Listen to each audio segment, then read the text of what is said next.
This is a paid message from the Imperial HoloNet News Service.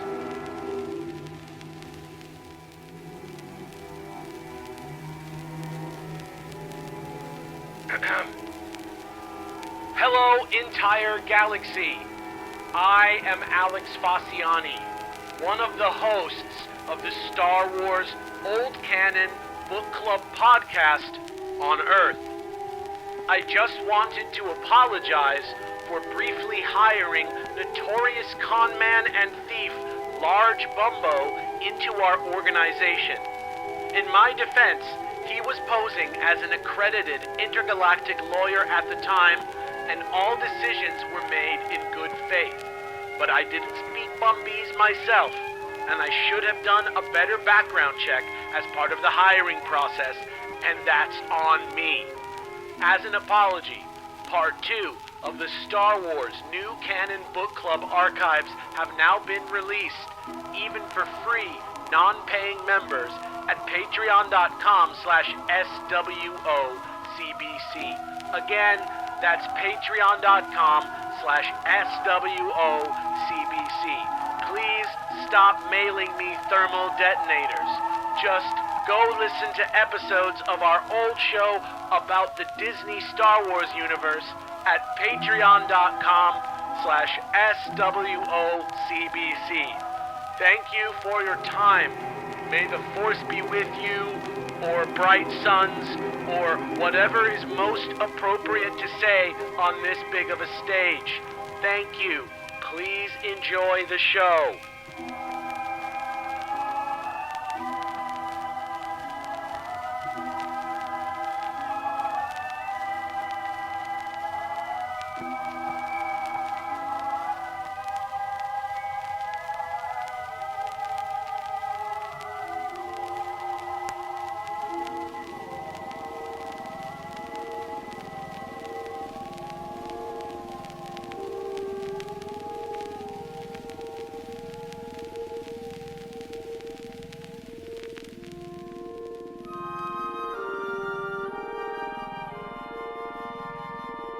Hey, welcome back to another episode of In the Background with Nobot, where we focus on characters that you've never seen or heard from the Star Wars prequel trilogy. Eat Chuta, my friends. Welcome back. You heard that guy.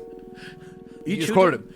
Yeah. So, sorry. You guys, is this he's the gone. first? Is this The the first best character? quote from someone we haven't heard is, Yeah, dude. Is that And Nobot? thanks for coming. Dude, is that Nobot? Dude, yes, I knew it. Okay. you have an ear. Do you guys the know? accent. Do you guys know Nobot? No. Have I finally stumped you? Lobot? No, Nobot. Lobot. He's a ghost 3PO. Do you know this character? No, I don't. All right. Well, I am looking it up. I feel like this guy. I feel like I finally stumped the average Is this listener. an old canon thing? He's in the prequels, like most of our characters. Wait, what do you mean? He's in the prequel. I mean, he's in a prequel. Oh. He's in the Phantom Menace. Silver-plated protocol droid with white sensors walking down the street. Bing. Welcome back to Nobot in the background. No, today is another episode of. The name came from Lego Star Wars? Yeah.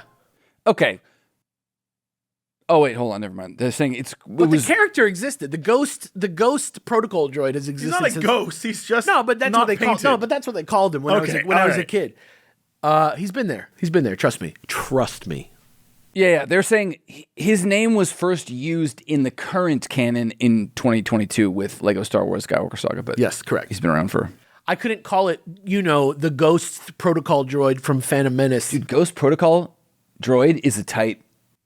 It's almost a movie. That What is already Ghost exists. Protocol? That's Mission Impossible. It's That's Mission why it's Impossible. cool. That's the one where they jump in the water and they go for a long time, I think, in the desert, right? What did you just say? Yes. That's- Dubai. Yeah, It's like- the one where they tried to bring there's- in what's there's like a super- Hawkeye, Jeremy like- Renner, yes! And then it was like... There's like a super long Yes. dive. There's like a super Yes. long dive in it. Yeah.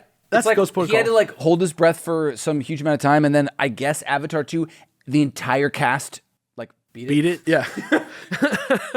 Much older and younger people. They had all James did Cameron it. there, the Avatar of Water. So, but actually, what this is somehow impossibly, this is another Q&A. Like we've had the number of episodes that we normally have to have another Q&A, but I feel like we've done like 3 things.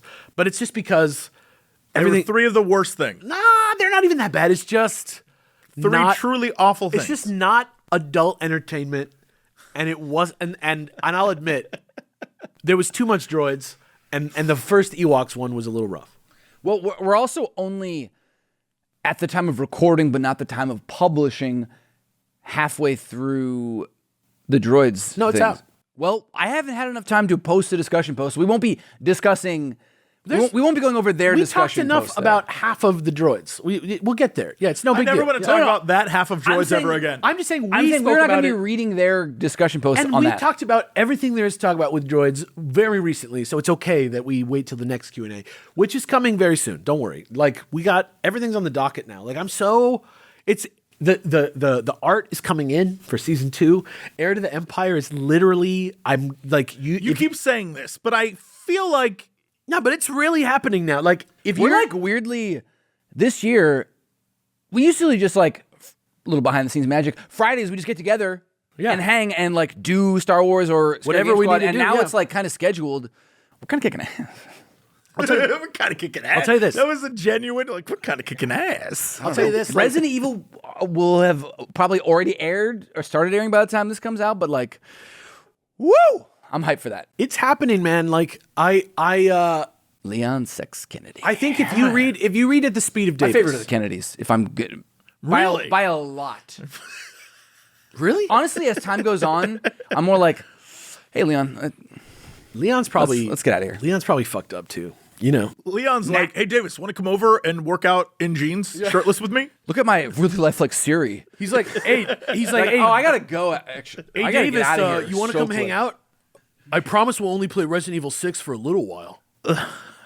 I haven't played that game, so I don't know what that means. And the eyes you made, it's like, is it right? What you need to know is that Jake, son of Wesker, is in it, and it's great. And there's like a new girl in it, and Leon just like I feel like Leon's finally gonna like.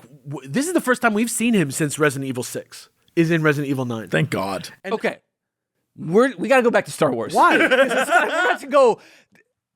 I have too many questions about that we'll need to answer while we're playing Resident We're Evil. about to play Resident Evil in like 2 days. It's gonna be fun.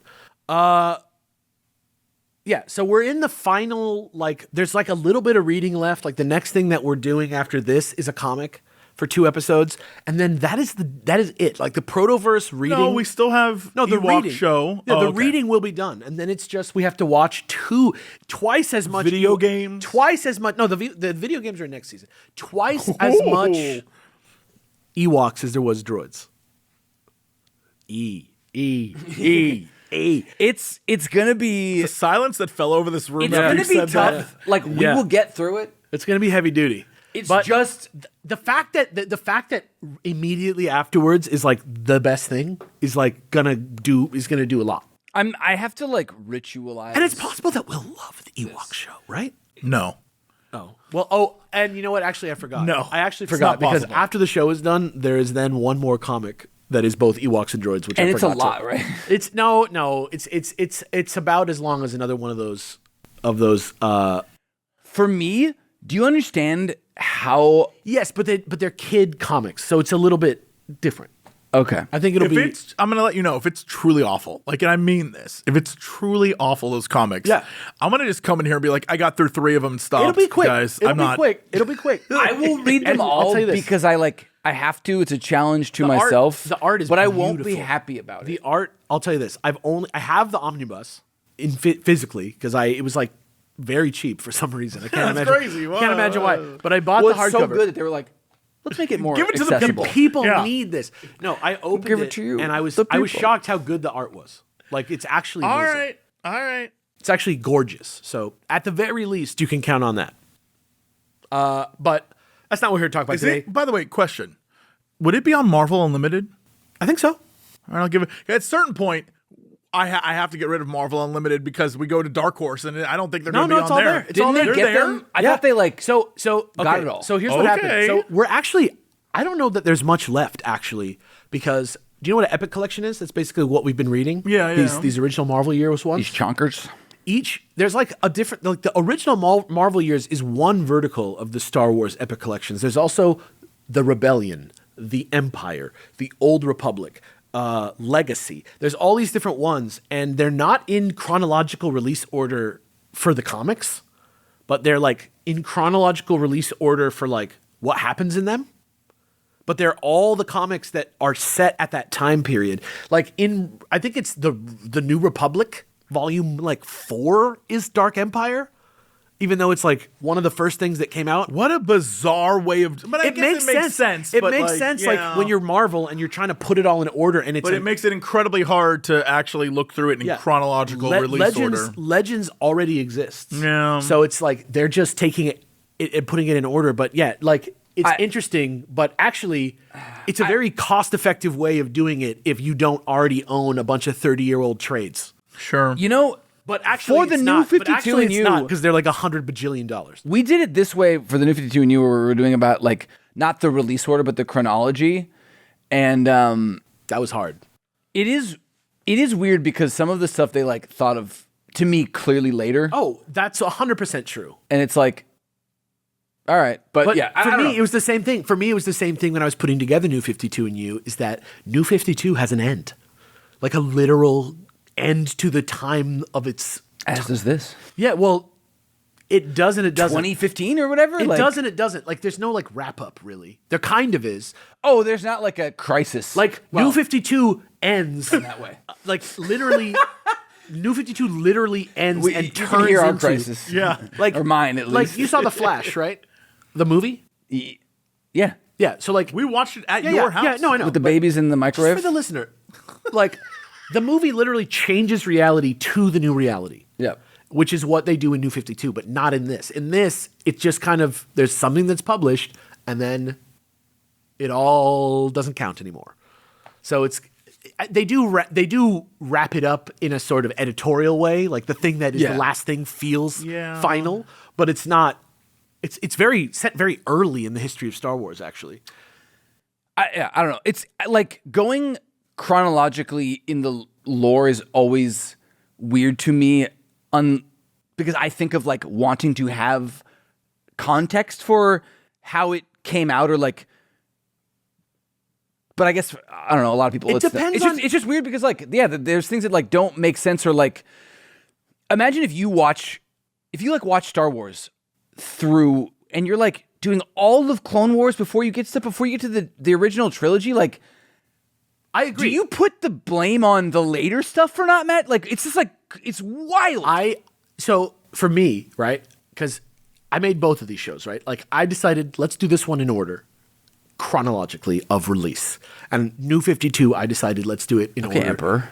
I'm just saying, I did. I pitched the show to you, right? Like, the idea of this show was to get this type of context. But with New 52 and you, because the comics medium I'm trying to teach people about is like fraught with editorial decisions in a way that is like much more active. I mean, a lot of stuff does come out with books. There's a lot of books, but in terms of the number of issues of comics that come out in the same time for like Marvel Comics or DC Comics, it's like a crazy amount that comes out every week on all those lines, right?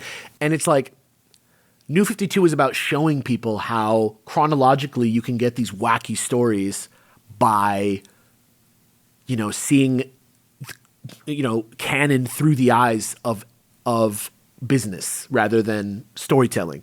That was the whole point of New 52 and you, because most people don't really like the New 52, right? Like, the New 52 is seen as a mess. So we were just going to experience the mess. But in this case, I don't want to experience the mess because Star Wars kind of defined for a lot of people, I think probably between Star Wars and Star Trek and Lord of the Rings, it's like at the heart of what fandom is in USA. And maybe the world. Yeah. It's very interesting to see how that fandom develops and what changes. Like, Star Trek right now is going through a fandom kerfluffle, but you can see people are slowly defining what Star Trek's supposed to be again. And same thing with Star Wars, is people are like, this is what Star Wars should be, and what we've gotten recently is not what it should be. And I think with Star Trek, the idea of like, I think some guy finally defined what I was like, I agree with that, which is like, it's supposed to be scientists and smart people in space going around discovering stuff and solving problems. Yeah. And eventually became laser battles and like war stuff. It became Star Wars, yeah. Yeah, and so it's like instead of going more and more into laser battles and stuff, it should go back to people using their brains to solve problems. It's like Michael Dorn was talking about. It's like it's a morality. Every episode is a morality play. It's like you're examining things through a safe, optimistic future lens, and you're like, I think it works better when it's like science fiction, not straw manning either side, even though there's clearly like. Clearly there's bad sides, but everything, there's like a reason, a very human reason behind even the craziest standpoint. Yeah. And it's great when they like do that. That's why DS9 is like the most Star Trek-y Star Trek of all time. But also in some DS9 ways. is when it started to get those last seasons, is when it became all about the war. And admittedly, when I was younger, that was my favorite. I love DS9 is like the greatest episode of Star Trek. Sure. Do you know what I mean? Yeah. Like it's like one, right? Like the stuff that happens. Oh, DS9 is my favorite Star Trek by far, and I think it's. But it stays focused and on one thing for years, which is like not novel, you know, for Star Trek. Yeah, but which is why it was hated when it first came out. Yeah, but every episode should be a premise for Deep Space Nine. Every episode of Star Trek, like fucking everybody's liking the Pike show. That just Strange New Worlds, because they did it. And it's a little bit light and silly sometimes, but there's like a kitsch level. There's like a kitsch element that they're bringing in. But like immediately, the fans of the larger Star Trek who didn't just jump on board with Abrams or Discovery or whatever, like really came back for that show because it does make good on a core premise that works. And they do it, and like by it being procedural instead of serialized, like, all right, this was a rough episode, but next episode it won't matter. Let's keep going. Yeah, we can just move on from that. And Star Wars, I think where we're at right now has not reached formula status. Like we've seen the seeds, right? We've seen like when we read and this is just me, right? Like I don't really know like exactly what your guys. We're in the 80s, but we're still trying to figure out what the hell comes after 3 movies. And there is no, you're right. There's no formula. There's nothing there. People are trying to figure it out. I personally think that Return of the Jedi, the book, mattered, to the growth of this. And I've seen it now, and I track it, and that's my feeling after having read everything. Honestly, Timothy Zahn's the one who sets the standard of what the fandom will become. When his decisions to do what he does, and I don't know how much of it was his decision. I genuinely don't. I haven't talked to the guy about it. Right. I don't know that much about Heir to the Empire. I'm sure that before we do it, I'll watch some 15-hour. We gotta see if we can get him on. I bet you he would be down, right? Like if he can just come on fucking FaceTime or some shit. I don't care. Yeah, we'll record it. It's easy. I just want to know. I would love for him to talk about the stuff that we've read. I would love for him to talk about what he looked at, because I'm sure he didn't look that far back. I'm sure he didn't. But it's fascinating to see that since that time, since the 80s and 90s and early 2000s, what Star Wars is and what fans respond to and don't, with the new Star Wars stuff, seeing what people like and don't like is fascinating to me, because we just got the Mandalorian Grogu trailer, and there's some stuff in there I'm like, well, that's interesting. And there's some stuff I'm like, who is this for? Yeah. And it's super interesting to see that it once again is in this weird amorphous place of I don't think anyone truly knows what Star Wars fans want right now. And so they're just flinging stuff out there, trying to get people to get back into the franchise after a low period. And we'll see. I have no idea what it's going to become. It's generational. It's very interesting. You look at Star Wars. My best read on the situation with the Star Wars fandom, and people are saying that it's dying kind of right now. When you bring it up, look, people love to say Star Wars is dying. Right? Sure, yeah. First thing out of their mouth. But I think what happened was, at one point we were picking up what they were putting down in the 70s and in the 80s. That was about waiting, getting what they were going to put out, and being hype about getting it, right? And I think a large amount of people, that's where their relationship with Star Wars began and ended until the 90s. Mm-hmm. And for everybody else, there was the expanded universe. And I think we and the writers, and I don't mean we, Alex, Jesse, and Davis, but the royal audience and the writers, I think, came to an agreeance over time about what Star Wars is. And there's like this sort of corporate version of it that's like from editorial, that's like the books and the expanded universe stuff. And the expanded universe stuff all kind of fits together from the 90s. There is, it's interesting, like in the 90s, you're right. We all kind of agreed this is Star Wars. Then Lucas at the end of the 90s came in and said, actually, it's this. So Lucas, and like Lucas created added, midichlorians and like all sorts of stuff. He added like another element. He's the godfather. He's the father of the franchise. Yes. But I do think you can see the times where he's not involved or not solely involved, there's a difference of energy and consistency and purpose. Mm-hmm. And then comes in and big new other swing that I think is less successful and less focused. And that is like exactly how I feel about it too. Like once the prequels take over, it's like it's a different Star Wars. Okay. Well, the thing the thing that I want to the thing I want to hammer here really quick though before we answer any of the thing I want to hammer, because this is very I'm talking about Star Wars with A's. I'm directly talking about Star Wars, right? Like, are you? Yes. The expanded universe comes out, and the fandom and the writers of the expanded universe come to an agreement on their own, separate from GL, about what Star Wars is.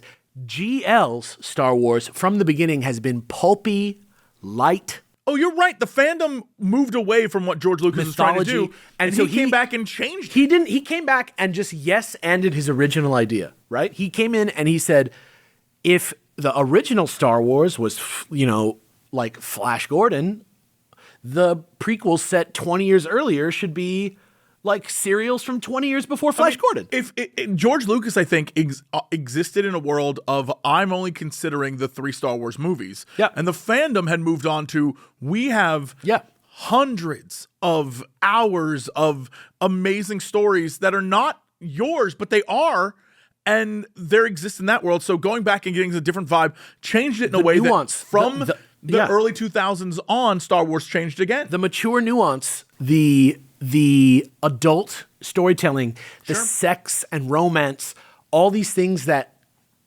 the larger audience of Star Wars that's been with Star Wars through the drought, right? There is no way George Lucas does, this character is green and his pheromones are going to make Leia horny as fuck. Right. That's the plot. Exactly. Like, he would never do that. And then, and so we get also, that's not the plot. That's just his one element. It's a big part. And then, so at the end, when he brings his new movies out, right?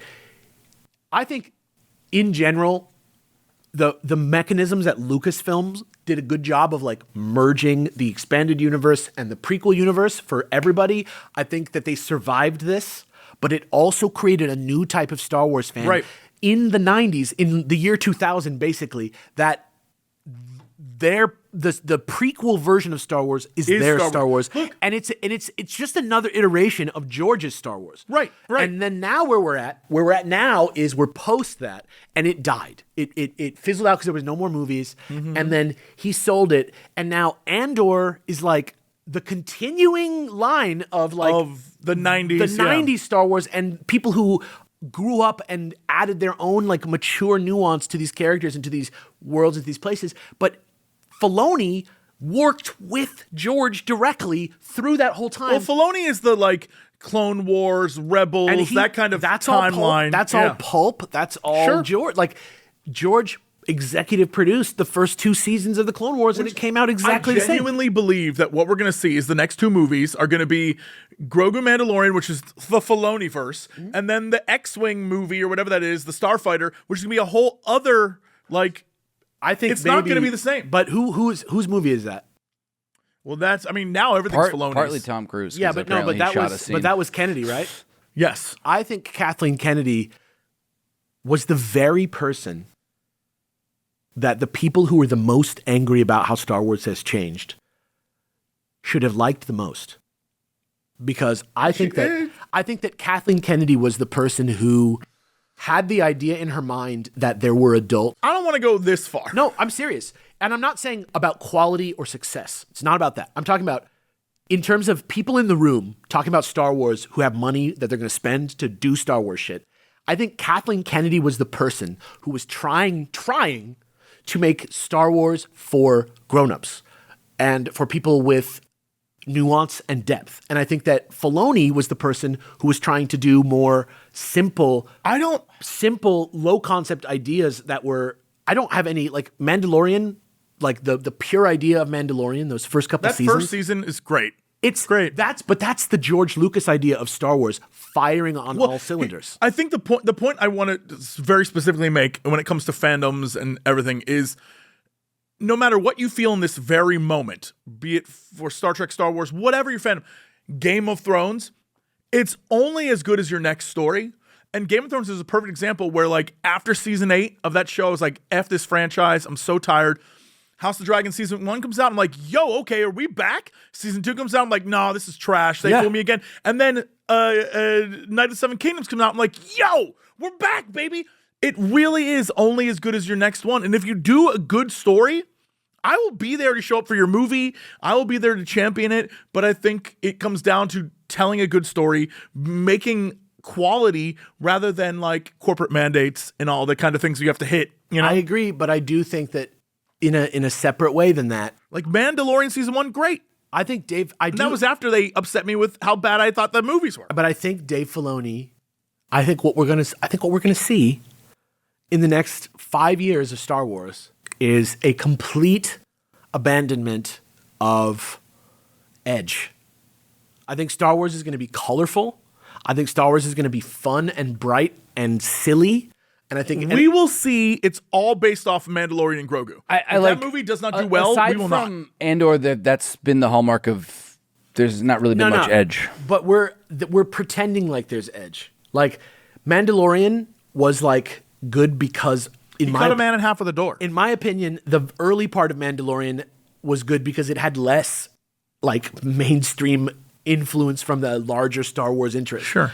Like I feel like eventually it got a little worse because then we started like Luke had to come in, pulling strings and bringing all the prequel stuff into it. And I think that's the thing. I think what we're seeing right now is we're seeing sort of like an even further shaking off of the aesthetic from Star Wars that we are arriving at for the first time in maybe a couple episodes. And I'm not trying to be pro Kathleen Kennedy or anti Kathleen Kennedy. I think from a business perspective, it's very clear that she wasn't doing for the company what they needed her to be doing. Whatever we want to say about Kathleen Kennedy, you know, I say the word and people, it's like I said, fucking Voldemort. You know what I mean? But like, it's not like that. I don't care either way about Kathleen Kennedy. I think in the 90s she was making some real good movies, right? But Alex Faciane doesn't care about Kathleen Kennedy. I'm just saying, I think either way you go, we can spin this either way. Really, Faciane hates women or big supporter of Kathleen Kennedy. There was a Star Wars hater. There was Alex a type Faciane. of Star Wars that a lot of people who consume Star Wars. There was a type of Star Wars that a lot of people who consume Star Wars really enjoyed.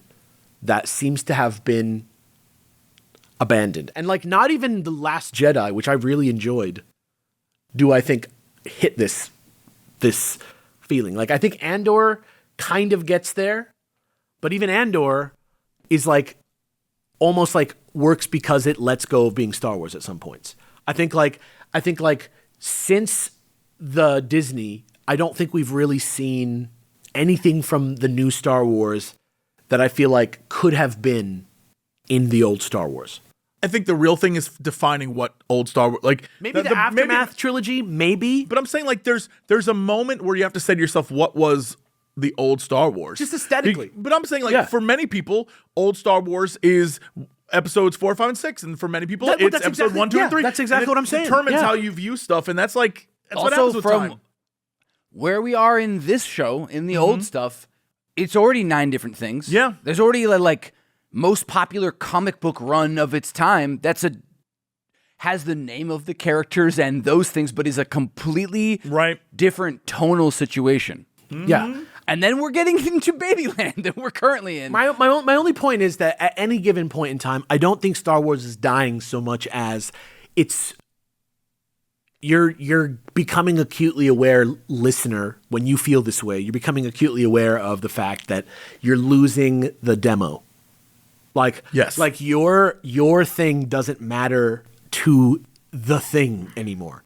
And that's fine, right? Like it's just time and age, but it's like something that like in the modern world we should talk about more because so many people tie their identity to It's like fucking things that have to make money. it's the literal dude who made God of War upset with new God of War. Yeah, he's like mad at the game. Like, It's like, dude, you had 3 bangers.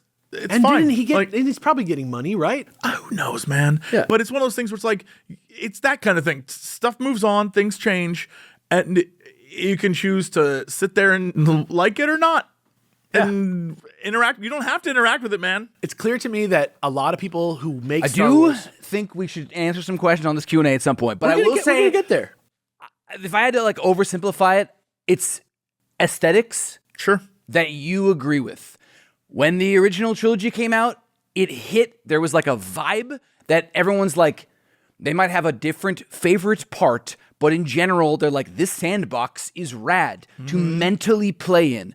And then prequels is a very different sandbox, tonally, visually, reading level wise. That's me just being an asshole. Sorry. But it's true. But also, I do think it's dumb as fuck. People people could read. But whatever. And so, like, yeah, and I get that there was hype around it, and if you're young or whatever, but like, there's now so many different sandboxes that saying Star Wars is unhelpful because it doesn't mean anything. And the more that it goes on, and I think that Disney's issue is that instead of creating, like codifying a new sandbox, they're trying to just make a sandbox with all sand, with everything. And it's a Star Wars aesthetic. They're trying to marvelize it, yes. Like, even if you just watch Mandalorian, sometimes it's got that rad, like, mean, built-in universe. Sometimes it's dumb baby fodder.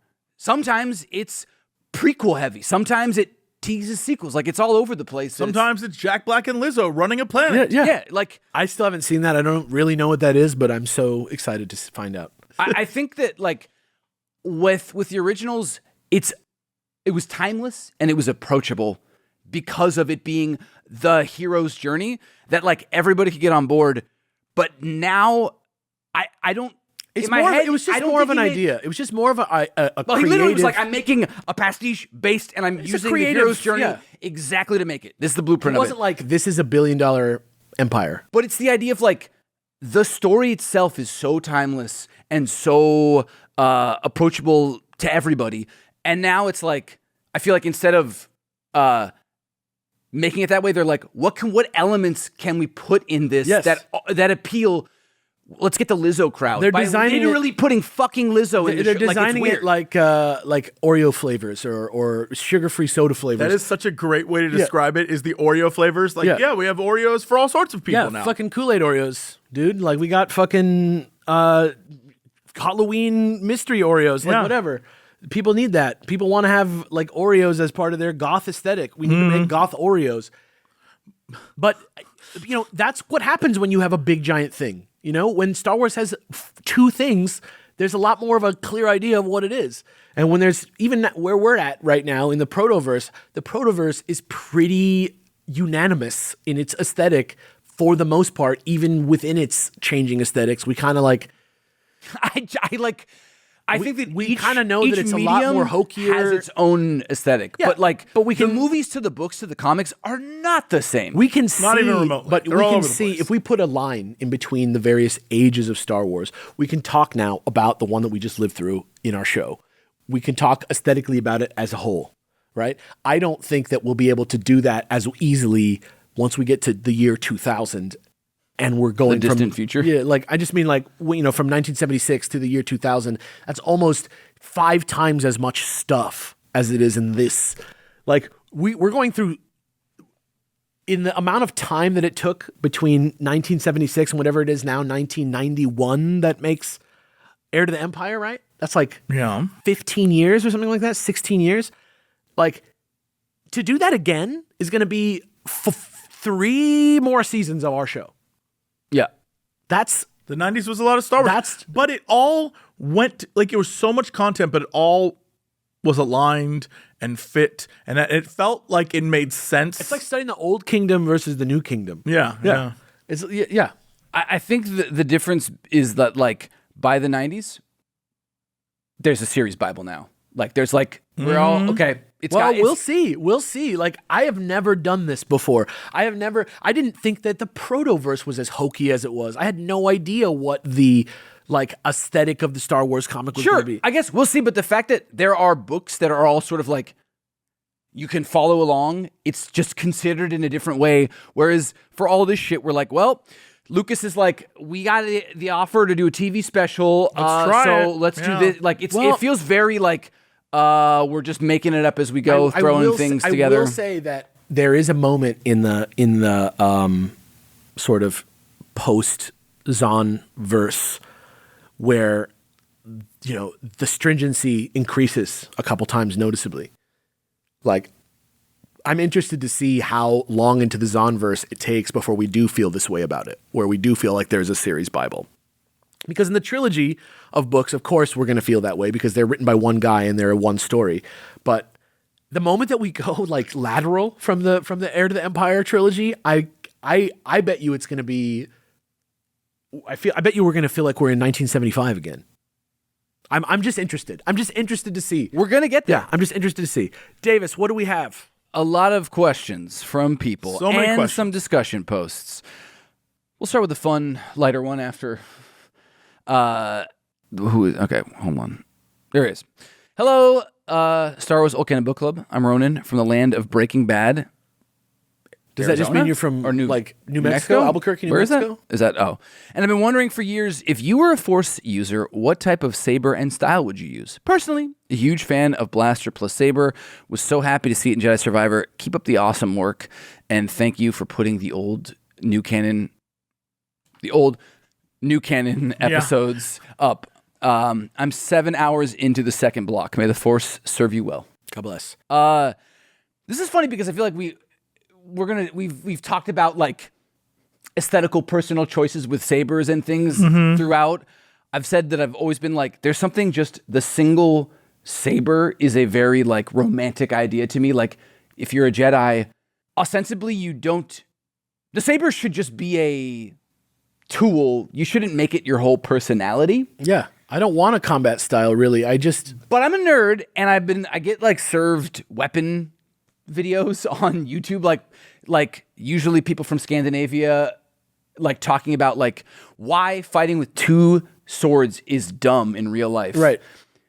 And it's like because of body mechanics and other stuff. However, if you're a Jedi, you have magic, so those rules don't count. But seeing the way that different like weapons work, like axes actually can be good counters to swords in certain circumstances. I've been like revising my little like fantasies of like, okay, if I'm like a little Jedi Witcher, like if I'm in the promise of what was the era that they tried with books in High Republic? The High Republic, that is like not like the idea of it being frontier and you're kind of like taming and exploring, like having a kind of witchery or monster hunter Jedi with a little bit more martial prowess. I do feel like some sort of dual wield or like the idea of like a staff with a saber at the end so that you can do large creatures. I want the staff saber. That's what I want. The pike. That's the one that I want. The one, there was like I think it was a Old Republic expansion with a trailer where that woman has the like two brothers. Like it's turns called into a staff. I think it's called Hope, by the way. That seems like the sick where you can still just fight up close, but like there's there's so many like monsters in Star Wars that you don't want to get up close with. So like if I'm like a more fighty kind of Jedi, I'm doing something kind of like that. I also like the idea of if you have a separate, like you have the staff, but then you have a hilt/blade, and combining them, you can keep that hidden. So you're just a dude with the bow staff. Half the time, so people won't know you're a Jedi. Like I like the vibe. You have a like kind of a lightsaber, kind of. You have a lightsaber. Then the lightsaber also clips onto the staff, so you can have you can do both things. I love that idea. Big fan of it. Forever, staff is the way to go. I would love one. It does fit the like. I feel like wizard or even like the Mr. Miyagi archetype of like your I guess Yoda is that example. Well, but like of like you sort of present humble and not threatening. He but you doesn't. Like once in the prequels, he like doesn't present humble anymore. Yeah, he's like once begun, the Clone Wars have. He's like, I know what I'm talking about. He's like, no. Get off my lawn. He's like, shut up. Let me finish. He's like, no, this boy's bad. No, Qui-Gon. No, you're wrong. Trust me, man. Kill him. Yeah. He's like in the fucking like war vehicles, like, Chewbacca, go. My friend. Chewbacca, aim for the head. Any other personal? I would build a lightsaber, a simple one. I would have a little gun or something. If somebody tried to kill me, I would like to have some kind of gun. Because it's dangerous in space. But I don't think that if I was a Jedi, I don't think that I would be like trying to fight people. I would be like very much trying to avoid fighting people pretty much as I do in my real life. I don't think I would be a warrior. I don't think I would be in a military. I don't think I would be in a Jedi Order if there was a military involved. Yeah. The sickest thing, I just fucking love Luke, guys. Like, and it's so interesting because I guess he like chokes out a Gamorrean guard, so there's that. But like, he goes into the Jabba thing, not with a lightsaber on him, fully intending to negotiate and find a peaceful solution before violence, which is like rad. And I feel like, but he did sneak in his lightsaber inside of his robot, which he sent there. There were plans, Yeah. but he did try to bargain with him and do it right. And I think that's a great. And then he had to kill them all. And I'm still like in like druid like the Force being less lightning bolt and more like blending the shadows and like how you could combine that with. I feel like realistically, there's more Jedi than Knights. Like if it's a real religion, I just feel like. Was that you mentioned Force lightning, and I'm thinking like dark side powers. Yeah. Was there ever like maybe it's in a comic where there's a dark side user whose whole thing is he doesn't actually fight.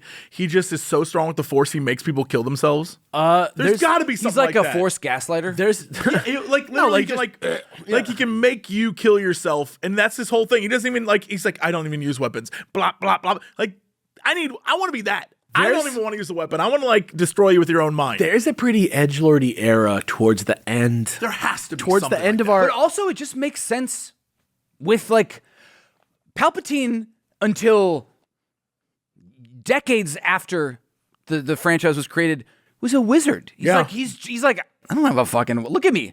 I got 10 weapons right here, bitch. He still is a wizard. Yeah, like I mean, eventually he wields 2 lightsabers and battles Savage Opress, so, you know. There's, I don't know. Yeah. Okay. I guess that this is from Joel. At the start of this endeavor, each of you had a question that you were hoping could be answered by delving into the depths of Star Wars history. Lo and behold, those questions were answered in the very first episode of the Old Canon Book Club. So I ask this. Are there any new questions that now rest in your mind? Well, the one I was just asking is one that I'm interested in. Is just like when is editorial going to like close its fist around this universe? I'm interested in that now because now we've found the big discovery for me has been the Protoverse, just the notion of it existing in this way. I didn't know that there was going to be any editorial at all. I thought it was going to be like just sort of independent little ideas kind of emerging when people wanted to make money. But yeah, it seems like, I guess what I was trying to say with the Bible thing is it's like the early version is reactive to the runaway success. I want to see them proactive. I want to see them. I want to feel editorial edict in it because even. Interesting that you do the closed fist. I do want Vader. The more stars. That's what I'm looking for. I'm looking your fingers, Alex. I'm looking for the moment when editorial becomes a character in the story because I don't feel like we're there yet. Like. That's it. I want to know when the first thing that comes out is that feels like insincere. Jesse?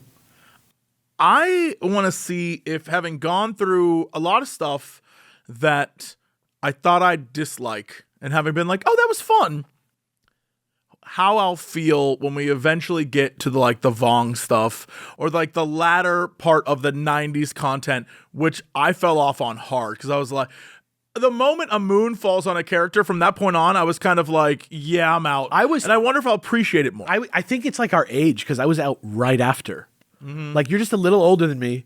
And Yuuzhan Vong went on for like maybe, 4 years or something, 3 years. I was out right when Dark Nest started coming out. Sure. I don't know why, but I dipped out around then. Well, to me, because there's a lot of stuff looking at it now where I'm like, hold up.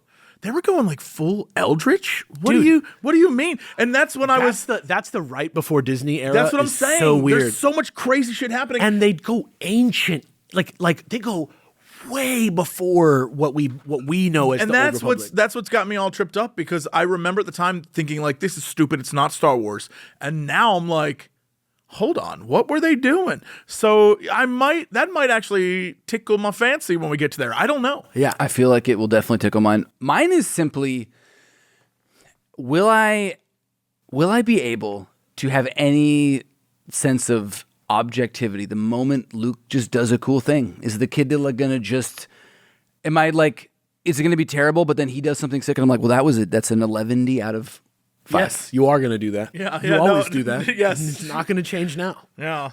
For some time, that's going to be. I've already said you're allowed to just disregard if I'm like just fanboy. Like that comic that I was like, this is so stupid. Oh, that was really cool. The way that he like waited, did the thing and passed it. Yeah, this is sick now. I'm all in. We need, like, fickleness is like as much a part of enjoying shit as anything. I think like that's part of what, I don't know why my brain is thinking of like the mouse guy from The Matrix trying to be like, you want to see the lady in the red dress? And it's like, to deny that we like that is like to deny being human. And it's like, I think that as I got older with Star Wars, I definitely was like, no, there's more to Star Wars than kid stuff, but there's not this like youthful excitement that gets hype by adventure and that kind of stuff. Like, I do like the philosophical stuff. I love all that, but I do also love lightsabers and fighting. And the call to adventure gets you. It's almost as if all art, there's more to all art than just satisfying our own personal tastes, and that maybe there is worth to discussing the nuance of art separate from our own opinion. What do you think about that? My name is spelled Krister. He says, good luck with pronunciation. My question is... Good luck is a hilarious thing to say. Krister, you want to take it? I'm taking, it's Chrysler. Christ Air from Tony Hawk's Pro Skater. Christ Air. Christ Air. Yay, God. My question is connected to the upcoming games that you guys are going to be diving into. This is a question for all you hosts. Of the games that are coming up, which game would break your heart if it turns out to be not as great as you remember it from when you first played it? Shadows of the Empire. Jedi Knight. Luckily, having replayed that in the last 10 years, I know it's as good. What about you? I don't know. The best one that Rogue Squadron. The best heartbreaking one was Hudson Hawk. Like playing it and then watching it and being like, I actually don't like it. Moment? I don't even do the bit anymore. I like don't even have the copy you gave me displayed. It's like, wow. You can like play something and be like, oh, this sucks now. It's a bummer. All you had to do was dress me up like All Leonardo you do da is Vinci. like show me it and then like make me be like, this is the thing that you do, and you're like, oh yeah, it is really bad. Was Danny, that an intervention for you? Is it? He was surprised to find that it was. I think like it was us and all the people who love him on the internet together being like, we told you. yeah. That's why we thought it was weird. Yeah. That's the reason this isn't just us shaking hands about how good Star Wars is. You're right. Yeah. Instead, it's me pinkying you for, you're right. I shouldn't have gone down that road. And I'm glad I'm off it, but I don't want to even look at the road anymore. And then sat down with you and watched the film. I don't even want to postcard that road. You just changed on your own with all the information in front of you. We didn't do anything. There's a lot of character growth happened there. Yeah, it was great. Like the best Star Trek or anything, you didn't tell me it was bad. I mean, you did, but you just finally showed it to me I find as the it best, is, and I had to be like, I find the best thing is to just watch it and find out if you like it, right? Like before you say you're a fan of it.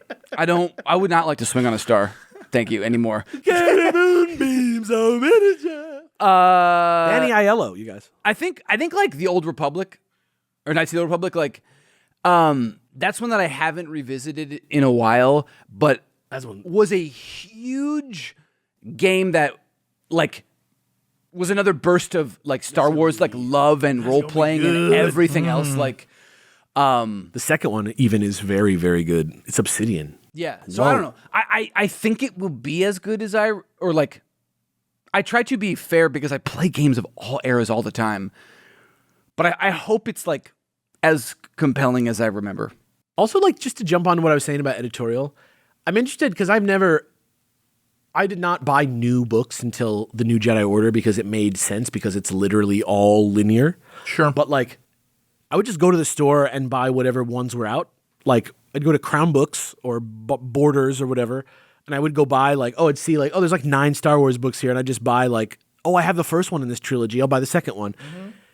And so that's how I like consumed it. I never thought of linearity or like even really when stories take place compared to others, but going back through and looking at the there is an order of operations. Well, the thing that's interesting is the release order of stuff has nothing to do with when it's set. Right. Oh yeah. It's really interesting. Like, you'll get all sorts of crazy stuff. Yeah, you'll get stuff like 10 years apart from each other coming out within weeks of each other. So we're going to start seeing some real like variation in time periods, and I'm just interested to see how thought out that is. There is a brilliance to the threading of that idea of like, okay, well, this year a book set 20 years after, and a book set 1 year after, and a book that is about like Jub the Monster Man, and then you'll see a book a year later that connects all of those somehow, and you're like, how do they do that? Yeah. It's actually kind of brilliant. I'm very interested. Like, the other trilogy besides Heir to the Empire that comes out right at the same time, that's for grown-ups or whatever, that's not like a young adult book, is Children of the Jedi. Sure. Which is like, to me, those are the main characters of this next decade. But and may even be more of a starting point than Heir to the Empire is. But I'm interested. Like Truce at Bakura or whatever it is, that's another one that I feel like is another like Jedi, Love of Darth Vader. There's just a lot of different ones that are like at the beginning of this that all take place at very different times that are all going to start Courtship like, of Princess like Leia. Storylines. Yeah. And I'm wondering how fast it's going to start feeling like a Game of Thrones book. Because I don't think it'll never feel that way. Like, you'll never. Well, by the time you get to New Jedi Order, it very much does. By the time you get to New Jedi Order, you check in with like storylines that have been going throughout all the books. You know, like one book will be about Han Solo's like plot, and then the next book that's not about that, he will have done that. You know what I mean? And it's just like Game of Thrones, but like when I'm reading about Nomi Sunrider, that has nothing to do with The Last Command. Sure. It's interesting. Anyway, what's next? Let's hop over to just some discussion posts for a sec, you know? Okay. For Star Wars? Yeah. Yeah, we have the I love that Ewok show. one, so we'll do Caravan of Courage. Basically asked like what your thoughts were on it. Also of the like multiple different origin myths that different people that worked on it said, which one felt the most believable. If you watched it when it came out, what do you think about it? And do you think it's as bad as like The Room? Anthony Matthews says, this might have been the worst thing we've watched thus far. Although Agreed. It's better made than the holiday special. Just you wait could till at Droid. least laugh at how absurd the special was. This, on the other hand, I found bland and boring. Nothing really happened with the plot. The commentary you guys provided is what made it bearable. The acting wasn't great. I know he was just a child, but the brother in particular was terrible. He was real bad. And as you guys noted, the parents weren't great either. They murdered that boy on the next one, how bad he was. Yeah, Sindel, oh my God. Sindel, he paid for his crimes. Sindel was very young, so I feel like I can't really fault her. Now that I'm done crapping on the film, I'll note some things that I liked about it. The matte paintings were beautiful, and there were some nice shots in the movie of landscapes. The fight with the boar was pretty cool, and we can't forget Wicket straight up shanking a spider multiple times with a shiv. Hell yeah. I like the idea of the crew recruiting other members to join the caravan on the quest. The buff Ewok that threw axes and the sorceress Ewok with a magic staff were kind of neat. One last random note I had. Mace fires one long beam of laser that causes a rock to explode. I don't think that's how blasters work in Star Wars, but okay. I forgot about that. Yeah, the funny thing is, like, if we're being fair, the books and comics do more with, like, all those knobs on blasters, actually, it's Speaking like of, you can do different things. Speaking of the Yuuzhan Vong, just wait and see how the tech in Star Wars can change. I think you're right, though. I think it's fun that they do different things with more than just set to stun. Yeah. There's like things, it's kind of like in Star Trek with phasers. Yeah, you can blast a guy, or you can vaporize him like that one episode where you see the inside of his body and it's terrifying. The season finale of season one? I usually just think of a weapon as like, it fires this way. Been playing a lot of Helldivers still, and a lot of guns have multiple different weapon things, and there's different enemy types to use them against. Where now I'm like, actually, if you have a blaster, being able to use less power on an unarmed thing and then higher, I'm like, it makes sense. So the gun that he used, I feel like, is one of the Rebel things that never fires that way, and it's weird the way he shoots it. But it's also something they never like designed that special effects to like expand into. Like the like fast beam of light should never be. They never were like, and if they want, they can do and just do like one beam. Well, it's like that thing looks like a gun, so it firing like a bullet. There are other like laser torches. There are things that like if you would hold it sustained, it would be. I would have put it towards it, shown no beam, and then done something that looked like a magnifying glass on the rock to differentiate it from like shooting laser blasts. Yeah, but there's a better way than to just use a weapon that we've seen fire and have it fire differently. Raul Patberg says, I'd never seen it before, but honestly, watching the movie alongside you guys was quite enjoyable. I always loved the weirder Ewok designs from the trilogy and was very excited that the shaman was featured again, though I seem to remember a war chief that also had a cool outfit and sadly didn't make it into this movie. The other hero Ewoks were also pretty cool, and I agree with you guys that the assembling of the party was the coolest part of the movie.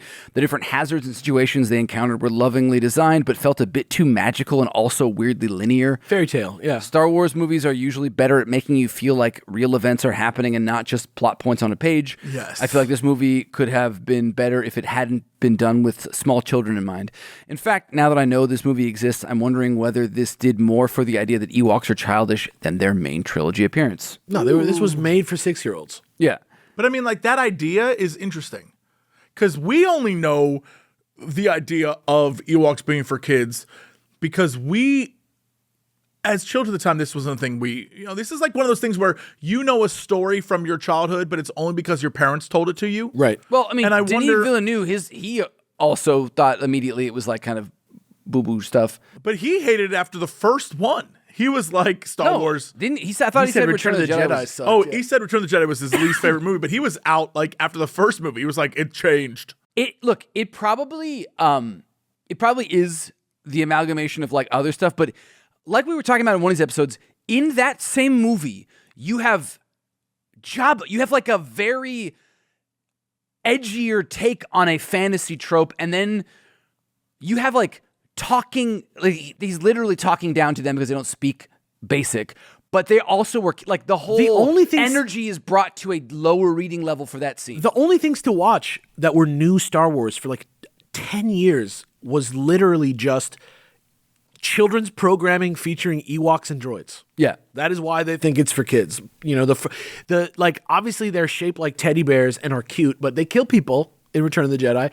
And but I also they're think definitely there for kids in Return of the Jedi, but I don't think that like if you just watch a documentary about the movie, he's like, yeah, they were Wookiees, but we made them Ewoks because we wanted to appeal to children.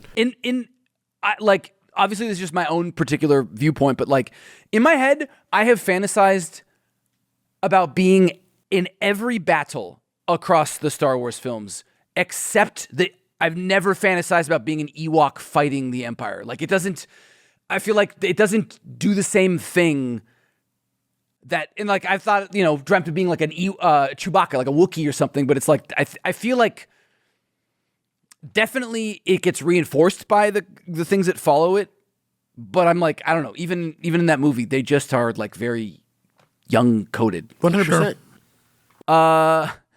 Joshua Levine, some strange observations. One, the brother's acting was, well, someone needs to be blamed for it. He was just a kid. Two, the mother is a pretty established TV actress. Fiona Flanagan plays Data's mother on Star Trek. Penny's mother / Charles Widmore's wife on Lost. Oh, yeah. Just to name two big shows.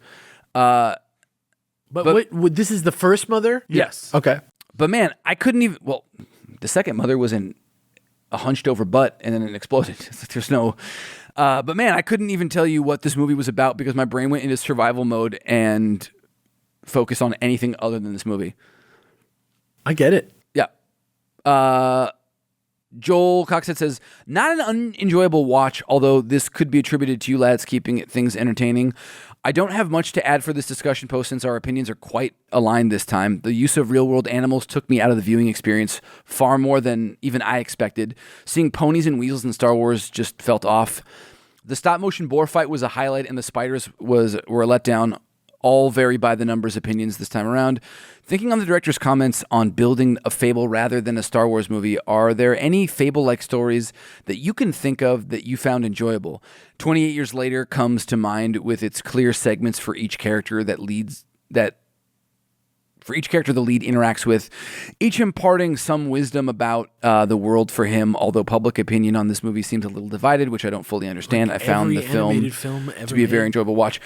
Yeah, like there's The Wizard of Oz. Fables are not a problem, and in fact, I feel like we've talked about on this, like the idea that returning to movies as Fables is better than movies as like weird fake nonfiction accounts of Marvel characters is like better. The only critical thing that I wanted, like, I feel like we said about it being a fable, really, like in terms of like directly relating to it being like more of a fable, is just that we all agreed that that thing should have been about 1/3 as long as it was. Like, based on the script that they had. That it was, like, I mean, is the original Star Wars not a fable? Its own? In a way, it's like a myth, but it's not like a fable in the sense that it, like, tells one. It doesn't, like, impart one single lesson to you. Like, you know, The Wizard of Oz is like a fable because at the end, they're like, see, lion? Yeah, I guess if you take, like, the first movie, it feels like a fable-y, like... There's fairy tale elements for sure, but a fable is a specific thing. It has a lesson in it. That's a point of a fable. The point of it is that like the Ewok thing was like everybody has like a strength. Yeah. And that was the fable. And because Except for those two guys who were given power feathers and then stood there and did nothing. But that's again, that's the 90 minutes to 30 minutes If you just thing. watch the first Matrix is a fable. If you just watch it, it is a fable about coming online as a person.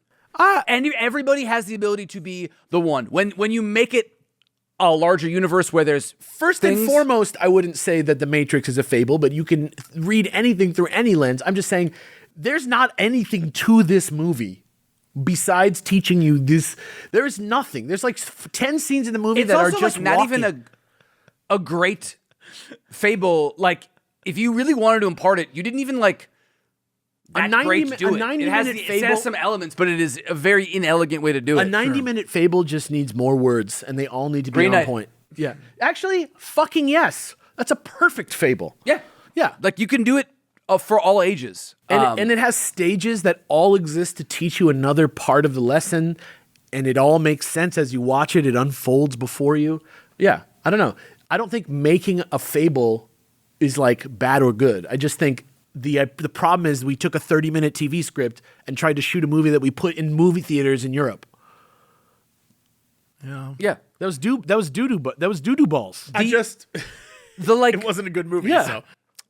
A fable is like a thing, or it's like the idea of subverting expectations is it's like a short there's no story with a lesson. It's a thing you can do. It's like a poem. Yeah, it's an outline or like a structure. It's like a sonnet. It does not mean there's nothing good or bad about it. It's just it's like writing like a waltz versus the blues. You know, it's just different. Yeah. The way you said, you're like, well, look, it's not a fable, but anything can be a fable if you like. It's like when I was in English class. You can read it that way if you want. When I was in college in English class, like we're reading like Harry Potter, for example, which is like the most universal book of the last 50 years, right? Mm-hmm. And we're trying to say, and some people in the class are like, I didn't like it because it's like not feminist. And it's like, well, yeah, like. If your opinion of the events in the story is the correct opinion, then yeah, like the book hates women. But, you know, in my reading of the story and, you know, looking at the author's like life since I was in college, like, you know, it's very clear that this author has a high opinion of women, you know, and like you can, you know, it's not necessarily like everything that you can get out of a text is based on the author's intent. That's all I'm saying. And like, yeah, like you can look at any story, you can say, you know, oh my gosh, Final Fantasy 16 is a fable about doing things that you want to do instead of letting the system control you.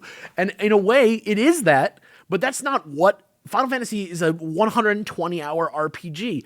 A fable is a short story with a lesson that you can tell Right. while you're... Yeah, I guess like the strict definition is it's a short story. It's like a with little... a very like that conveys a focus. moral. Yeah. 90 minutes can be short, but it has to be a pretty big lesson then. You know? You're right. Whereas like, I guess Green Knight is like very specifically... It takes its time, lays it out. It could be told. The actual story of Sir Gawain and the Green Knight is like not very long. You know what I mean? Yeah. The actual fable, but there's a film version of the fable. You know, so they adapted it, which they did not do for the Ewoks. The Ewoks Sure, they but just also tried to shoot short- 30 for 90. A short story, even in itself, is a relative term. 100%. Like a movie is a much shorter amount of story time than a book. There's So a already much just more inherently. standard length for movies. Yeah. Yeah. Russell says, even though it had its problems, I can't help but find Caravan of Courage to be a charming film.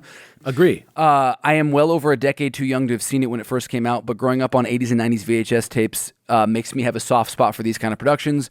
It's not a great film or even a good Star Wars film, but I put it in a similar box as the holiday special, where it's more like an alternate universe take on the Star Wars world through the lens of a way of making entertainment which otherwise Star Wars wouldn't explore. In the holiday special... That's a good point. In the holiday specials case, it's a variety show plus Christmas special, while Caravan of Courage is an 80s B movie fantasy plus made-for-TV movie. All in all, enjoyed it for what it was, even if I would rarely rewatch. Watching along, you guys, was only my second viewing. Thank you guys for making my rewatch of the film a blast. Look, I'm not saying this. This is just everyone that has said that watching it along with us is a superior to watching. And there is a way that you also out there can do that, and that's by... Are you in a brand deal? Yeah. Okay. Yeah. Nailed it. If Zack Snyder's Watchmen is a meticulous frame by frame recreation of the book, until it isn't. Let's call it. Okay, so like 5 minutes. Let's say Sin City. Then how about that? Yeah. Robert Rodriguez's Sin City is a shot for shot perfect remake of a comic book in film form. Caravan of Courage is that for like an Ewok golden book. Okay. Yeah. Sure. Right? There's no more depth to it than you could get from a golden book. I mean, I agree, and I like Russell's take on that, like, because we're already looking at things like it's already happened, it can't hurt us. We just have to like uncover it. It's out. Yeah. And the next step further is like, okay, here's a more positive spin on that. Have you ever wondered what it would be like if there was a shitty made-for-TV movie of Star Wars? Great. Now you know. Now you know. It's called Mandalorian and Grogu. Yeah. The thing about the movies is that's interesting is that it's two, like, if you strip Star Wars from it, it's two of your standard boilerplate 80s fantasy films. Bingo. Like, you can think of hundreds of fantasy films from the 80s that are just like it, but it just is Star Wars. But literally, from the, like, witch woman in the second one to the, like, giant monster in the first one who's going to eat the family, it's all just, like, fantasy tropes, but it's just in a galaxy far, far away. Yep. Yeah. Simple. Not adventurous, except for in, like, filmmaking ways. Yeah. Yeah. Back to the Q's and the A's. Hey, Mal here. I feel like we often talk about formative media. You know, the stuff from your childhood that's helped shape your tastes, the way you look at books, movies, art in general. You guys occasionally will drop in little references to books or series that from Star Wars that blew your mind back in the day, like how Jesse is a diehard for Imperial aesthetics, or Executor Cedrus looking like Dark Empire's answer to Sting. Anyway, question is, would you guys be able to elaborate a little bit on those little nuggets of Star Wars goodness that have lodged themselves in the back of your brain? The kind of stuff you pulled out of the school library and really set your imaginations on fire? The stuff that's shaped not only how you look at Star Wars, but also video games, movies, books, and sci-fi in general? That's the show. I mean, that's the fucking show. Like, other than saying when I was in the 90s, I would buy whatever book was in the bookstore and obsessively read it, and then I found out that my friend's dad had all of them, and I could just ask him for whichever one. You know, I don't know. I read like a bunch, but NJO was the one because I got addicted to buying the books because it came out in order, and they come out like every 2 months. Like they come out so much, but like moments, things. I don't know. I really enjoyed Tales of the Jedi when I was a kid. Like aesthetically, even though I love the Thrawn trilogy, and even though I love the Rogue Squadron books, and I loved eventually when we get like the Sun Crusher and shit, I love all of that. Aesthetically, my favorite visual identity of like how crazy Star Wars could be for me as a kid was Dark Empire and then the like old Republic books. Yep. Where it's like the comics, they just said go nuts. And then they did. And so we got So good. Dark Empire has everything from like Executor Cedrus, who I love because he just looks wild for Star Wars. But then also, remember, like there's Imperial Guards that we know the way they look. But in that comic, Kirkanos. they got like giant, huge, like mutant Imperial Guards. The Crimson Guard. Then, and then they have like the Eclipse, which is like, oh, you thought Superstar Destroyers were cool? This is the coolest shit you're ever gonna see. There's like so, and then you go back 10, 20,000 years, and it's like, okay, you know how you thought lightsabers were cool? Here's an entirely new way of looking at lightsabers. Yeah. Or, oh, the Spaceships. Sith. The Sith were really an alien species, and they look like They're an these empire. red-ass Yeah. dudes. That kind of shit blew my mind as a kid. Spaceships that like couldn't go far. Yes. You know what I mean? Like, Yeah. like there's like The solar. there's just an actual primordialness to the galaxy that you wouldn't expect that Star Wars to go that far away from itself. Yes. So often. Or for them to be like, yeah, hey, Dark Empire's biggest plot point is at the heart of the galaxy is the most Sithy dark shit ever, which makes you be like, so what's going on in the galaxy? Yeah. Why is the core worlds the most evil? Yeah. What's that about? Yeah. Like there's some crazy shit and you're Dude, like, Dark yo, Empire okay. and Heir to the Empire are both pretty like they made like a very like they put like evil in the galaxy in a different way. Cool as shit. I think the thing is like Star Wars has been such a big part of my life for as long as I can remember that I don't even it's too big. It's influenced me in ways that I don't even consciously know. But if I like think about things like the stuff that gets my imagination on fire is the things that act more as fuel for imagination than showing me like Sure. all those technical books on ships makes my brain think about all the ways they're used. I got them when think I about got my communion. when I you got pop all open those, and you're like, that's sleeping quarters? Like all of a sudden you're like, oh wait, people live in that. Oh wait, what's it like to live in that? Wow, now I'm fantasizing about van life, but it's ships. Or Knights of the Old Republic when what's his name? Caden? The Mandalorian guy is talking about the glory days, the war basilisks, all that stuff. Without seeing it, that I was like, that did more for making the Mandalorians cooler than like Boba Fett. Get ready, bitch. I know, but like, Ooh, get ready, bitch. yeah. And then it doesn't help that then you see a bunch of them in like the Clone Wars and you're like, oh, no. Forget about those guys. My brain, it was cooler. Forget about those So guys. I don't know, like, yeah, That weirdly, doesn't exist in this forget about universe. those guys. Those guys haven't. We're about to get like fantastical. You're gonna, everything you thought was true is true. This is the way. yeah, I don't know, like what stuff that shaped how I look at other movies, books, and stuff. I guess I'm just like, well, this isn't as cool as Star Wars or not. Like, Star Wars Starfighter was the first game that I ever played on PS2 when I got my PS2. I remember that.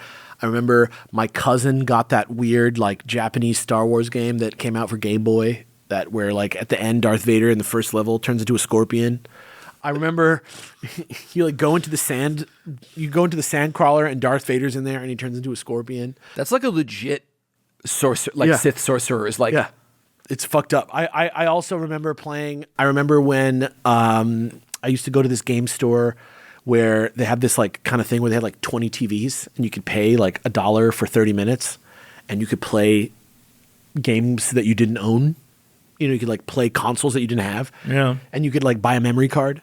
And so I would go there and I would play with my lunch money. I would play Metal Gear Solid 2. And as I was playing through Metal Gear Solid 2 until I bought it, the guy next to me was always playing Rogue Squadron 2 for GameCube.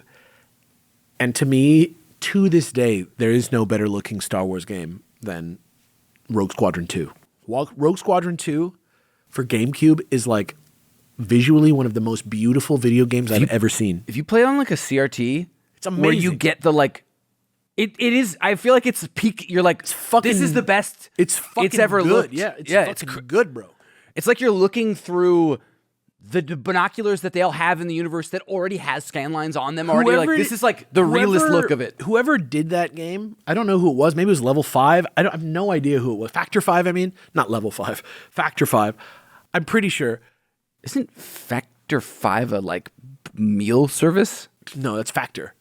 Just Factor? Yeah. Okay. Then Level 5 is a Japanese company that made Dragon Quest VIII. Factor 5 is the company that made Rogue Squadron. I'm pretty sure I'm right. Those games are Factor 5? Yeah. Yeah. Yeah, I've played a couple video games in my day, but the GameCube Rogue Squadron 2, I remember that, and I remember playing. I used to go on Jedi Knight, Jedi Outcast, the second one, and like put in this code all the time that you could like make the lightsaber. You have infinite force, and the lightsaber automatically dismembers because the devs left that in the game. That is like the coolest thing that you could make it where you just actually like cut people. You just throw the lightsaber around and like have it rotate on people and just slice them into a pile and you just run around and turn dudes into piles of stormtrooper parts. I had a great time and playing the weird ass like online like competitive version of Jedi Outcast was super weird, but I played it like every day. I played X-Wing Alliance. I was in a clan. Jedi Outcast. I had like a couple friends, and we had like it wasn't like a big clan. We just like were like a little gang, and we'd like talk shit on other little gangs and play against each other. Like I don't know, man. To amend the video game worry question, I guess like Jedi Knight is like the better game, but Jedi Outcast with the save system, with the combat, the lightsaber combat being like kind of tight, kind of like sick, and I would go back and just play out. You could like. They had like physics. So if you were like force gripping somebody and you yanked your mouse down, you could kill them with the force of inertia. The one I really want to play is Mysteries of the Sith because my disc got scratched. I burned it off my friend, and then my disc got scratched, and like I played Jedi Knight like every day of my life, but I never like played Mysteries of the Sith that much. I still remember like PC Gamer, I think it was, had like either cover. There's like an image of like Mara Jade and a Rancor or something that's like, and I never played it either, so it's like mystical to me. Yeah, I remember it. This next one is from Metroid Mike, a lighter one. On my drive downtown from work today, I was thinking of Darth Maul, since he was cut in half and brought back. I've never seen him pee or take a shit. Do you think he has a mechanical butthole, or does he incinerate the poop inside with pure hatred? Truly a mystery. Hope you guys have a wonderful day. I don't think he eats. Yeah, I don't think he eats. I think he just kind of like has like I think he can if he wants, but he doesn't. But I don't think he has to. Yeah, I think he's got robo bits in there. You already now with modern medicine can like put in stomachs and other things. So I'm assuming that they've he was got like that a figured fucking out. spider for half of this. But also like he was like a junk spider in a hole. Yeah, he was like actually like those droids that come together. He was like the by Great himself. Heap. Yeah, he was like the Great Heap, dude. And he was. There have been examples, I believe, in old canon of like people sustaining themselves off of force and like for dark side, like if you're angry and you're just seething, you can like do anything. Literally, there's that man who floats around in oh my god. Is it Dark Forces 2? Yeah, Jedi Knight. Yeah. It's like the that like little guy. He's like cut in half in the beginning of the game. And then he just floats around the rest of the game. I can't wait till we get to that stupid ass The real question is, we've seen the top half of the mermaid in his story. What happened to the bottom half? Somewhere Did his there's a droid with amazing legs. Yeah, like those he'd boys. like turn it around. That Pixar movie is like actually Darth Maul's legs and not the dead. From Maddie D. Question for the crew. Perhaps it's the fact that Star Wars is one of the franchises that have been able to frequently show us these immersive environments in a visual format compared to some other sci-fi IPs, but I've always thought that there have been such incredible amounts of effort and creativity put into the planets and locales. There was something to be said about a Star Wars aesthetic. For me, if I had to live in the worlds of an IP, I would pick Star Wars just for the variety and interesting places. Wondering what kind of thoughts you guys had on the aspect of Star Wars environments, and if you had one planet to retire on, which would it be? I think mine would be Naboo because of the lushness we've seen in the landscapes and the beautiful architecture of the cityscapes. It feels like a galactic version of Greece. Mine would be Coruscant because that would be best bang for my buck. But I do have to say, Coruscant? Best bang for my buck. I'll see the most of the galaxy if I lived in Coruscant. But I think like by people just coming and going. Yeah, I would be like. like if I lived on Earth till I was like 50, and then I was like gonna retire to the Star Wars universe, right? I would go to Coruscant because then I could literally live in the whole Star Wars universe, kind of. And that's just my answer. And then Fair. yeah, and then the thing I wanted to say is the one thing about Star Wars that's kind of silly is the planets are like one environment. Like that never really like they never really got I think past that's that. just because that's. I get it. I you get know, it. I get yeah. it. But it's dumb. Like They're not really that way. They're that way because like we only know what we've seen, so we're like, I mean, Hoth is like an ice planet because of its astrological stuff, but like, and I guess what Mon Cal is all water, but there are different climates. I'm like on the planet. I'm certain that it's true that in the real, if the Star Wars universe did truly exist, that the planets would have other things. But in the world of like like the way we get to learn about Star Wars, you never like once in a blue moon do you ever go to a part of Tatooine that is not a flat desert with like a town that's nearby, or like when you go to Kashyyyk, it's like gonna be some redwood trees. Yeah. If you're like but like Tatooine, for example, is like there's a whole we should see the like We should. underground, like there's the whole thing where the cities are built. It's I like know it's Dune there. style, but they I never know it's there. They did like forgot that and never show that. That's what I'm saying. That's the one thing about Star Wars that's kind of silly is that because we have to remember, Naboo is probably the best example where we see the most biomes on a single planet. but it's just Italy. Yeah. So I would say I had to look it up because I was really curious. Never mind. The biggest thing that I would want to live at, even though in current canon it's a shithole, Corellia. Oh yeah. Old Corellia, current canon is just one giant shipyard. But old Corellia was like, Because they have to do the thing where they're like, yeah, It was like Chicago, but Yes. in Star Wars. it was like a cool ass place you would want to go, but it also had like temperate climates and it had fields and stuff, and it was like a planet, but also had major cities. yeah. It's like not L.A. and it's not New York. Yeah, but it's Corellia. I live in Corellia, and some cool guys are from there. Yeah. and if Corellia, if we're going new stuff, even though it's blown up now, I think Chandrilla would be a spot. oh yeah. Chandrilla Chandrilla's always looked like Loki. it- And also, what's the other one? Nar Shaddaa.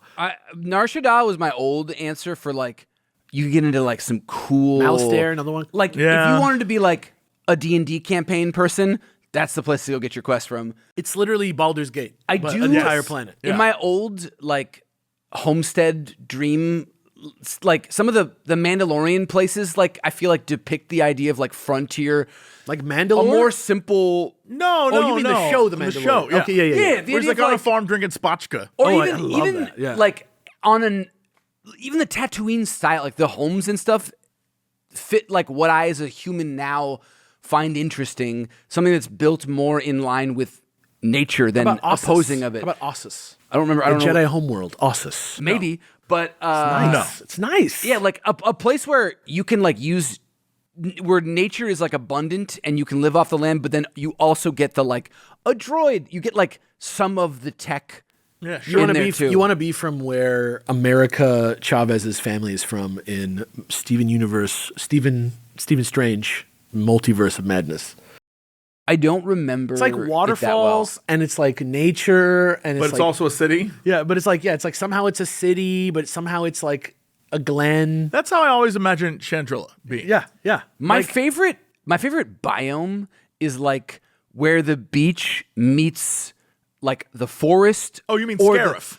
I meant like the California coast, Like Metal Slug, Like yeah. there's, I love it is the like the Greek that like climate. Sure. Like I do like where you get those kind of like there is lushness and there is other stuff. So something along there. Chandrilla and Corellia, by the way, seem like two sides of a like it's like upstairs downstairs to me. Yes. Yeah. I feel like it's like fucking Vulcan and fucking Romulan. yeah, Romulans. Like I feel like it's like that kind of thing over there. I don't know. Honestly, you're probably correct. It's just that everything you just said is Legends. It's completely different now in current canon. Well, I'm just, yeah. vibe-wise. Oh, of course. I just mean like But like in Legends, you're absolutely I right don't even on. know if they're like literally next to each other or anything. But they just feel aesthetically. I think they're on a trade route. Yeah, I think, but yeah. They feel aesthetically linked. They're all- in a rich people, poor people kind of way. Yeah, they're all part of the core mid-rim vibe. Now they're kind of like white people that want to be samurai. But whatever. Yeah. Whatever. Yeah. Yeah. I like their politics still. They're very fun. They're very Game of Thrones esque, which was fun. What's next? Get me out of this. Here's an interesting. My name is Read a Book Instead. You can read it on the air. My question is this. Do you think that the decline of organized religion in America, combined with the increased atomization of our society with the prevalence of social media and the destruction of third spaces like bowling alleys and union halls, has led to fiction stories like Star Wars? Union halls. Yeah.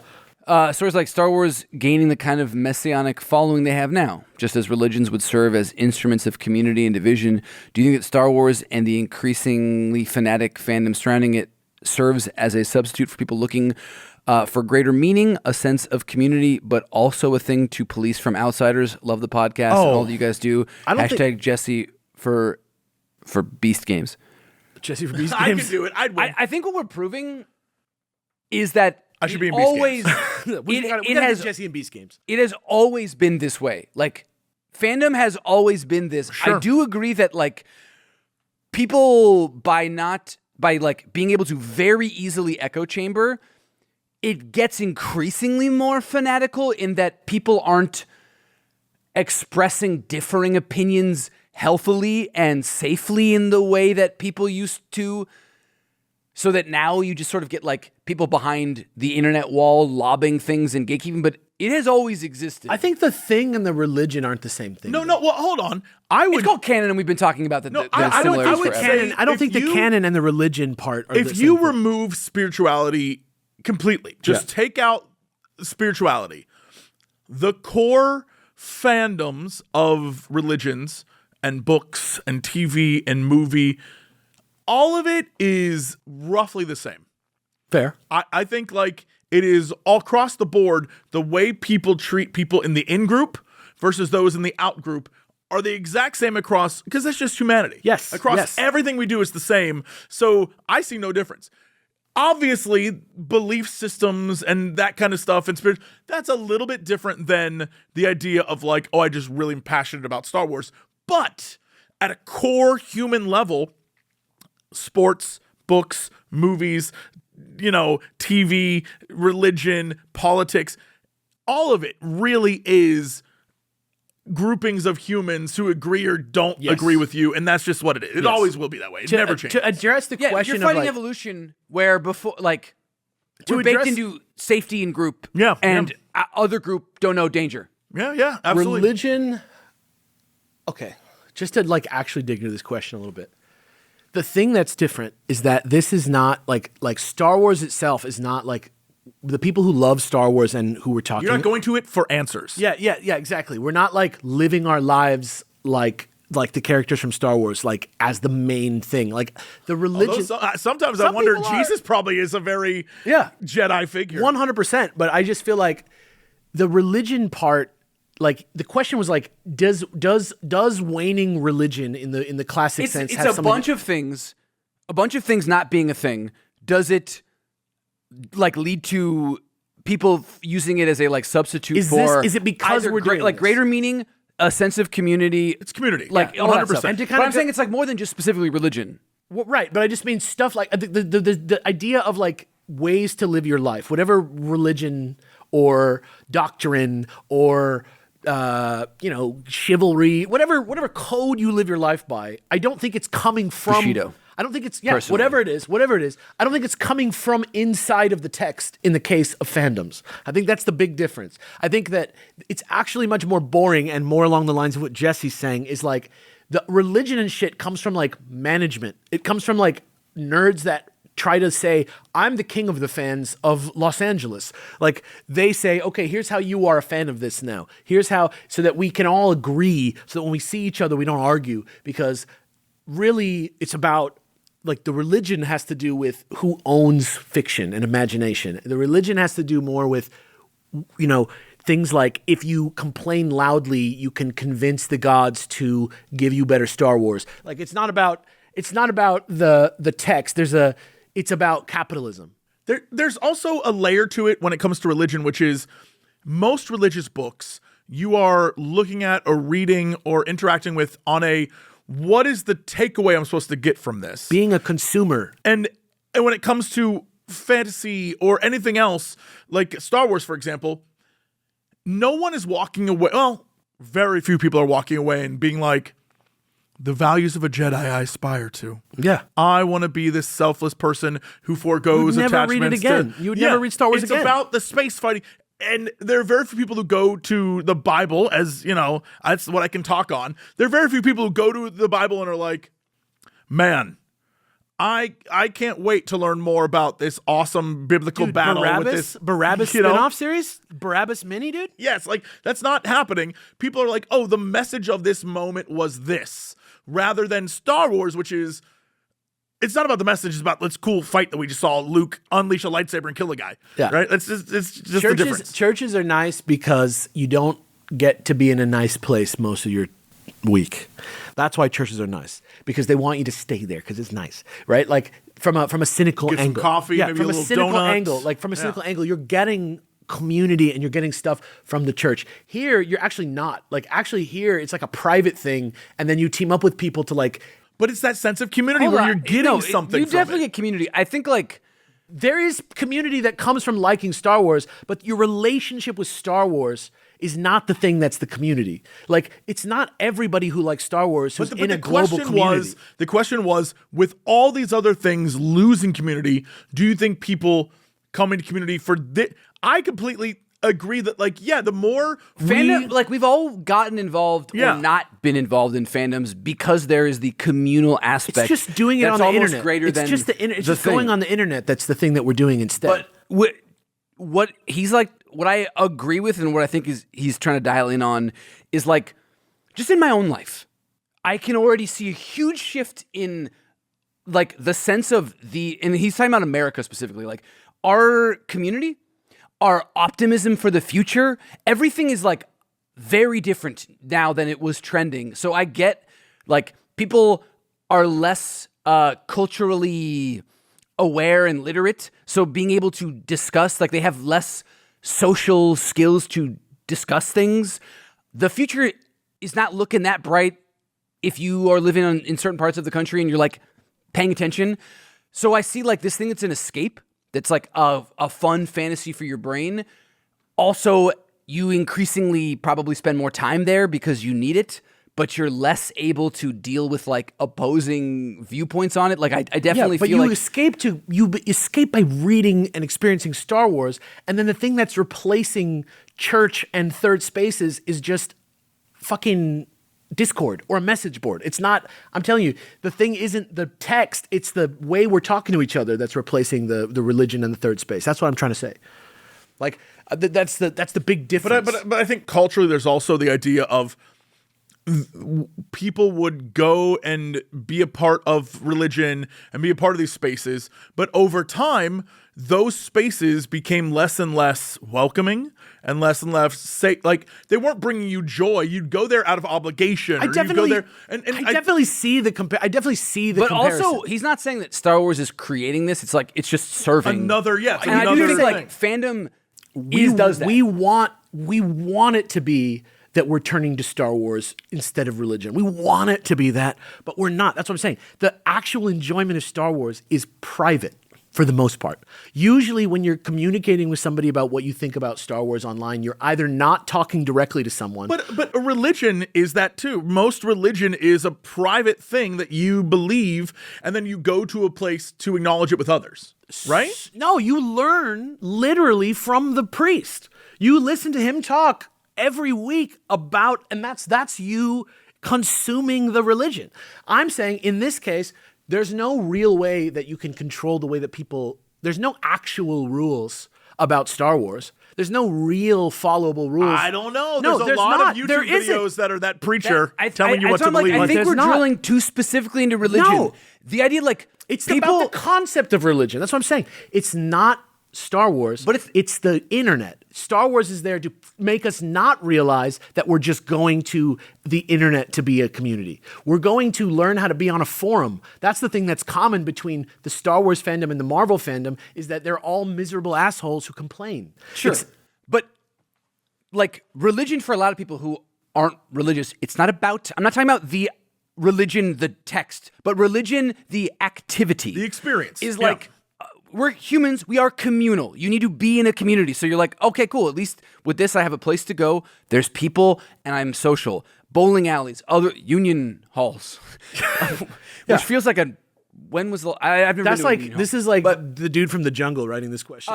But like there were times where you got to get community even if you didn't want to, and fandom, not just specifically Star Wars, although he's putting into Star Wars, does offer that. That's like I think the promise popular. of the internet, especially with people that felt disenfranchised with the popular things that were happening. But Star Wars doesn't offer it. It's the fucking fans. But it's not offering. He's saying, does it serve as a substitute? And it's I'm like, saying the no. difference is, it's Reddit, but like that's why we disagree.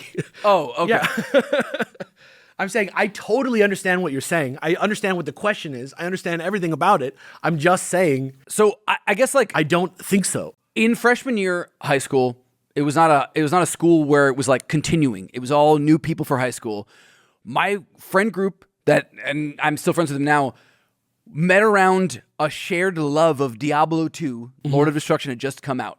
Yeah. So like I would say that in that case, Diablo 2 served as the connective communal tissue that brought us all together, that we needed to have and it unified everybody who ever played Diablo 2. We still every Thursday. Yeah, but that's no. I'm saying that friend group. I got my intimate the community thing you from turned it. to, the thing you turned to was friends, not Diablo 2. You don't even play Diablo 2 with them anymore. I played Diablo 4. Yeah, no, but you play WoW now with them every Thursday. The point is that the game itself didn't even matter. The scripture, the organization of Diablo, none of that. I will say that. I think it's a semantical answer, but I get what he's saying. The org is our the need for community is why we do if it. Disney, if you went to like Disney's like Star Wars sesh every week that Disney made as part of Star Wars, I could see us connecting these things directly more. But I think that the fun. But there's also a reason why many people associate with being, any religion, insert religion here, but don't actually attend church. Yeah, that's actually exactly what I'm saying. It's like in that case, they are only saying the thing that connects me is the fact that I like this. The thing that connects me. I think that's most people, and that's why the community of I like Star Wars or I like this, you can associate with that too, because it's now you're in another group. Religion is like being from France and saying that Star Wars is a religion or something like that. Not that it's a religion, it's just that it's giving people who are not in religious circles a community that might fill the same role. The third space, guidance on how to live your life. That stuff is all coming from, that to me is like saying you're French, but your parents were born in America and you were born in America and you lived in America your whole life, but they're from France.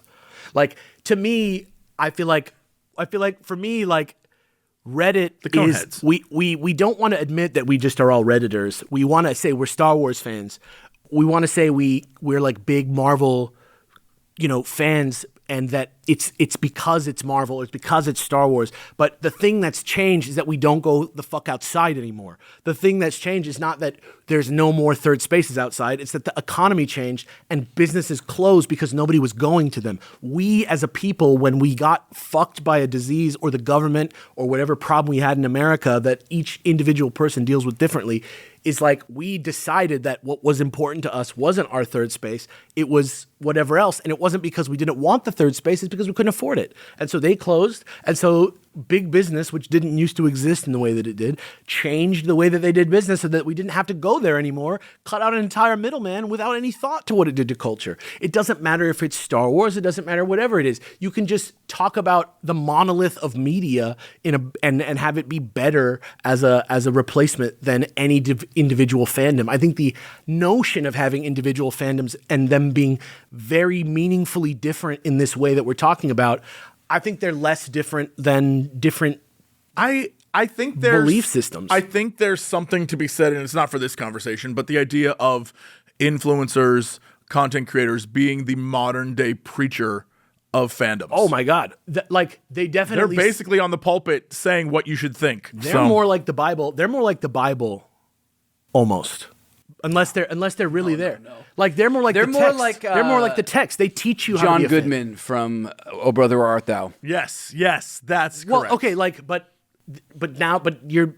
let's not. Okay, Sorry, I'm putting my own editorial, my own spice like on distaste of religion, right? on on my distaste of Christianity. my distaste of influencers. Okay, yeah, fair enough. Yeah. Or Fair like enough. people that like Will abuse your belief or your thoughts for their own personal gain. That's what I think a lot of Like, okay, social media. Well, stuff let's put it is. this way: like,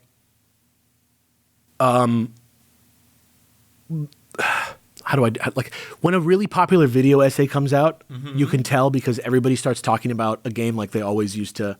Yes, Like it, and they all do have. you know that everybody cried when Eris died? Do you know that everybody? everybody. Yeah, I'm just saying, like, But it's like when John people would that never make owned a videos, PlayStation. It's crazy. John would make a video, he'd have an opinion, and then that would become the opinion people had. And every episode of Cooperative Podcast, I would always push back because someone had to. Because literally, that's what happened. Like it's almost a like zealotry of this is the belief everyone has. Star Wars because is more like the god than the religion. In the way that fandoms or religion or other things are spun out ways of scratching primordial communal itches, we ape other behavior. Yeah, absolutely. People that are in high social places, which I think people see influencers and are like, ooh, this person is high up on the social chain. I'll take their opinions because then I'll be part of the group and I'll Right. do whatever. So Yeah. That's a common language we now have. Yeah. I work in the same space as influencers, but I do not But you are one. consider myself Yeah. one because I create sketches where I don't want you to buy Davis. But you don't be are. Davis. The secret of Davis is he's fucking miserable and he doesn't know what's going on in But- life. but you but do- but- even in this case where we talk, the point is like, read it with us. Form your own opinion. Get a group of people that don't share your same opinion. Debate it and But then this get a is- better but- yeah, opinion. and this is exactly what I'm saying, though. Like Star Wars is still in this room exactly as much as it is in any other like angry, The tree, the rock. shitty, any other shitty echo chamber out there that we completely ran away from the last time we stopped making the show. And I think, I don't want to say that these things are replacing deities and gods because I don't want to like wade into like the complex. I don't want to wade into like the complexity of what that means. But I think that the enjoyment of these things has become the replacement for like community and religion and Enjoyment, I think, is the key word Yeah. here because consuming it. because you can think about the last 200 years and the enjoyment of religion and being a part of that. But like Interpreting and consuming, yeah, as time goes on and you spend more time in it, just like fandoms, there are cracks that form and you walk away from those things because you're like, look, I was very much into this church or that church or whatever, but I noticed, be it overall religion or the church only or anything, cracks form and you walk away from that because you're like, no, you pushed me out. Yeah. Which is, I think, a lot of the problems with fandoms is they become too, I echoey. really think we like drilled too specifically into religion because that was one of the multiple things about old communal places.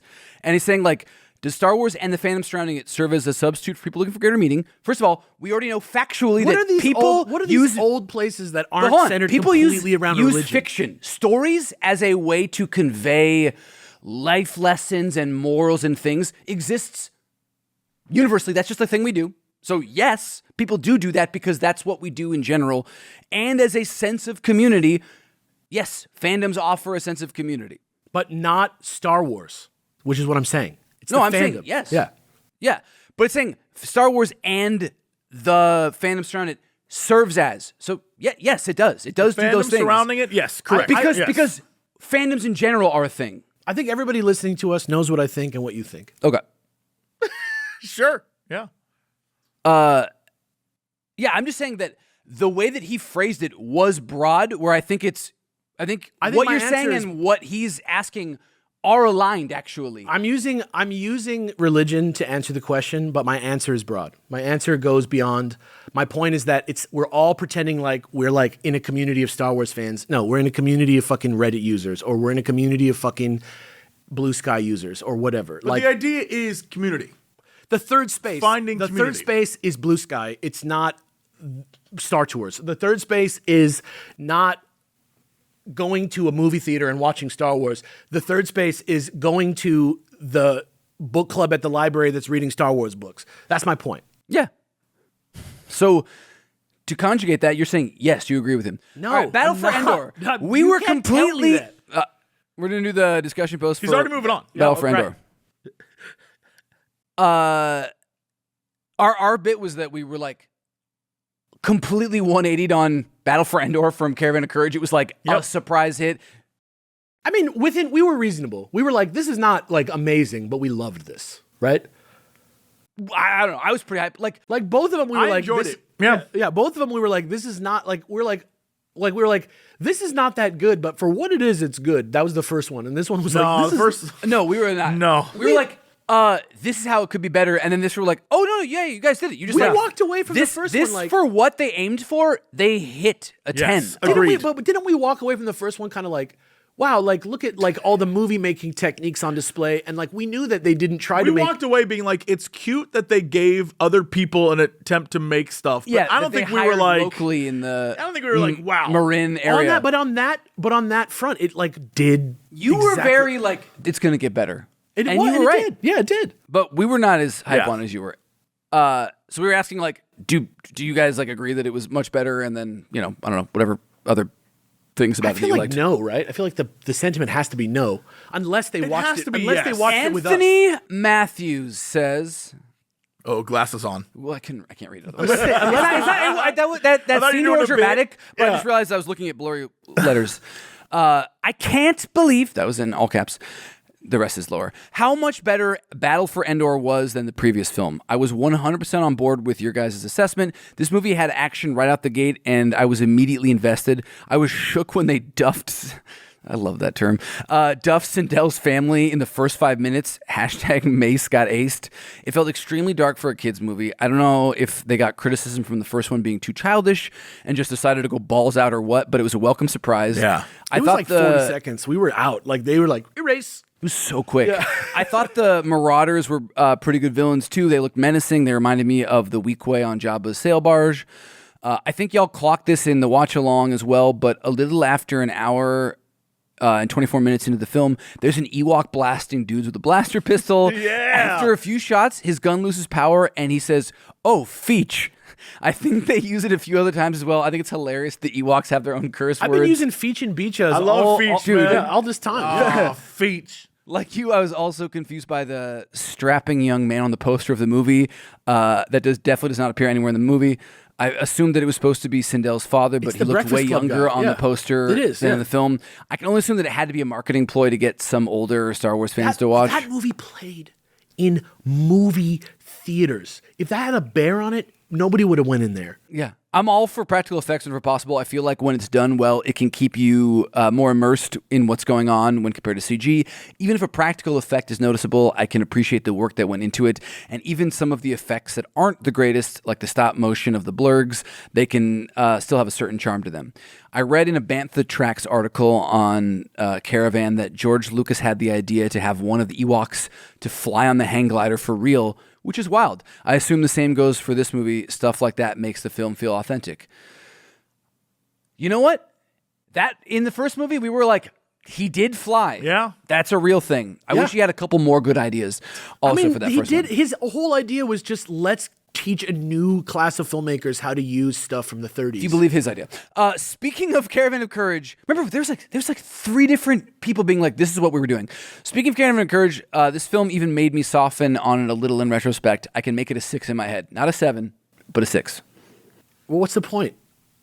If you're going to pretend it's something different, why not a 7? But wait, you went on a whole thing about 6s and 7s in the other episode. The whole point is that it's a 7. The whole point. No. If you're going to go in and say, actually, in the spirit of Didn't it, we talk about 6s in the spirit in of the other one? being like in the My spirit man of is saying that it was probably a 3, and on retrospect, it's now a 6. Yeah, Like, so why just would make- you give it a 7? We were talking about like, the nature of numbers in that episode, and I think you were a big fan of like, don't go too hot, like always keep it measured. my point in that conversation was we can't pretend like the system makes sense, but it is in fact The system we're using? Yeah. And so if we're gonna call But it something, still be a 6. I get it, but I'm saying I think 6 is too high. the whole point of the conversation, from my point of view, was, well, then we should just find a way to make everything a 7. But if he's like, well, I tried, but it's only a 6, you're like, well, then you're just rating it again. Like you just made your own rating scale.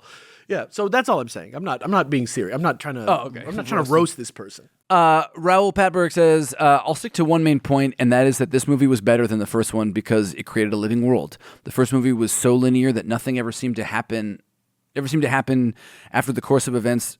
Linear that nothing ever seemed to happen to alter the course of events that the main characters were following, and therefore it felt very artificial. Sorry, that was my own reading problem, not your writing problem. I'm dumb. It even had these little episodes like Finding Fairies that were admittedly very well animated, that were so self-contained that you almost forgot there was a bigger mission happening. Meanwhile, the second movie had cuts between different places where things were progressing simultaneously, and it never lost the sense of urgency it created at the beginning. It's simple stuff, and it's really baffling that the first movie didn't pull it off. This was pretty much what I had expected the first time around, and it was very enjoyable. In fact, I wish I had even seen it as a kid while skipping the first movie. If I had if this show was like the most famous podcast in the world, and we were just like making millions of dollars doing just this, I would genuinely like to try to like take a fucking nice copy of Caravan of Courage and try and edit it down into like a 22-minute. And then we do the literal Caravan of Courage, because if we're doing millions, then we're great. Yeah. Roadshow. Yeah, Where we exactly. do like a Kevin Smith and we screen it. Show it, because I feel like I just want to know if it's possible. Dude, it's a battle for Endor, and the first part of the movie, like how It's you like do a the fairy pre-movie tale, thing, yeah. is the 20-minute Yeah. battle for Endor, or Caravan of Courage cut down. I feel like Guys, everybody go to Patreon. Let's do this. Stretch goal. Do you include the spider scene in this version? there will be shots from it. There will be shots from it. But there, like I say, like the point is we don't want people to get bored, and we don't want to take people out of the movie. So, like, I think, like Jaws, how they like it sucked, so they like hit it, and it like created like a cinematic type of like storytelling that nobody had ever done before because they didn't show the shark. Sure. Like maybe that's what the spiders are. I bet you that little there flash is of there is a version that is as legible as the movie end result, where you have the boar fight be the climax, and then you just like get the parents out of, you like somehow just make the cave shit happen. There's a different way to tell the story, because I'm telling you, they got to the end and they were like, wait, the parents were in a cage the whole time, so what are we gonna do? And it's like they got to get them back, and then they're just stuck there. Like, I just feel like it's clear that they rewrote it during the process at a time when, like, there's no question in my mind that that's what happened. Of all the things that I know in this so far, there's no way that somebody set out and thought, this is a script for a 90-minute film. There's just no way in my mind that happened. I agree. Austin Gould says, love the watch along for these. Didn't love the movies overall, but this one was much better than the first. But it still does reinforce that I think, even at its peak, I think Star Wars has always been pretty out there. And I don't think the people involved in making it knew exactly what, if Star Wars was or is. It's more of a feeling. Yeah, George Lucas. Battle for Endor Yeah. had more of a Star Wars feel. The holiday special, Battle for Endor had more of a Star Wars, the holiday special feel, but far less than the original trilogy for me. For me, it's impossible for Star Wars to be consistent between mediums and stories with how much content is out there. I've watched all the Star Wars content, even projects like The Acolyte, in which the ending was trash. There's a lot of cool moments in the show that feel like Star Wars. Okay, this one I think is just. I think you meant to say like that even in a thing where it's trash, Right. there's still a lot of cool. Right. Yeah. It's like Avengers 2 is not the best Avengers movie, but it has There's a some couple cool of the stuff in it. best Avengers scenes Yeah, in it. yeah. For me, I have no concrete answer for what Star Wars is, just a feeling. Battle for Endor didn't quite hit it. I still think it's worth the Star Wars name, a solid 7 out of 10, and a winky emoji. Yeah. See, this guy gets it. This guy gets about the sevens. But we also, I think we talk about Star Wars a lot, but we've also talked about like it's the same thing with Final Fantasy or anything where it's like everybody has a different idea. Except like the Final best thing is Fantasy like 7 is the best one. except Get for it? 9 is the best. Here's $20.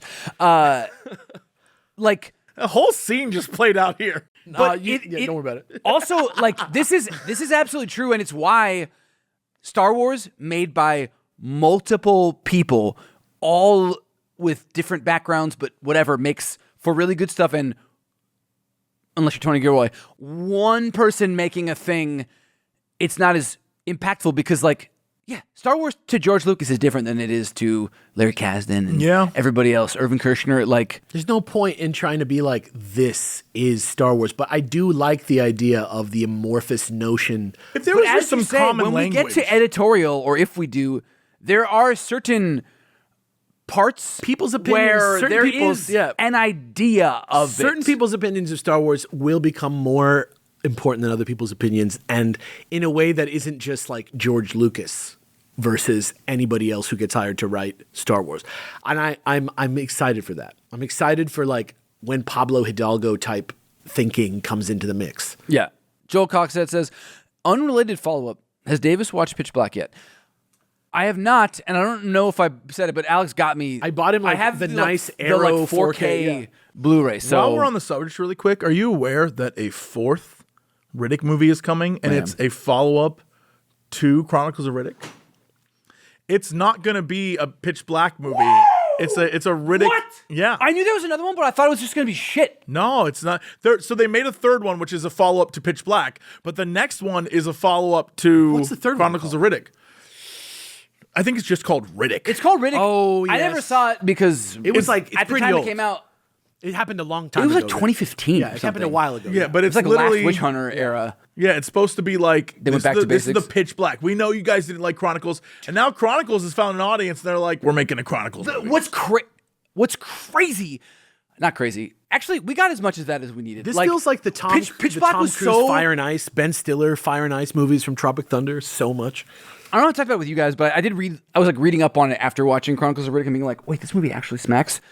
That like Pitch Black was like an unexpected hit. So then they were like, well, let's make a mythos. Yeah. So like there was supposed to be a third movie, and then there was like Butcher Bay. Like they had this whole idea for an expanded universe, and then it didn't work out because people were like, I don't know. They're like, this is just Vin Diesel's D&D character, isn't it? And he was like, yep. It's like, it's crazy how much Dune, how many like one person's version of Dune makes a different franchise. My thing is, I like Pitch Black the most. But I think it's because it has such a 90s-ish feel to it. No. Like, We're going to watch Just Pitch as a Black mo- just together, as a movie. and Just as a then we're movie. going to go get lunch, and then we're going to come back, and we're going to watch Chronicles of Riddick. I'm sure that I will enjoy myself greatly. I just feel like Pitch Black is like, I don't think that I walked away from it being like, I loved this because of the story. I just like it because it's like this, like, Throw me a timeless quote that lives rent-free in your mind from Pitch Black, because I'll give you a couple from it's not Chronicles that. of Riddick. It's like, okay, like, what's the movie with Sam Neill? You should have dusted my dick when you had the chance, Riddick. What's the Kira, get that ass moving! what's the movie with Sam Neill that's like Dead Space? Event Horizon? Yeah, like, okay, Pitch Black to me, Triple feature. I still need to see that. yeah, I'm like, the worst Lovecraft fan. Pitch Black to me feels like it fits somewhere aesthetically in there, or like Ghost of Mars. You know that movie? Like, it just, I like it for that essence more than I love it because I can't wait to see what else happens with Riddick. Yeah. He's not even really the main Yeah. guy in the movie. Yeah. Yeah. Just really quickly, I know this is not Star Wars, but I just want to read What? you the quick little synopsis. Riddick finally returns to his home world, a place he barely remembers. They're all like and him? one he fears might be left in ruins by the necromongers. But there he finds other Furians fighting for their existence against a new enemy. Who is it? I don't know. They don't say. Javier Bardem?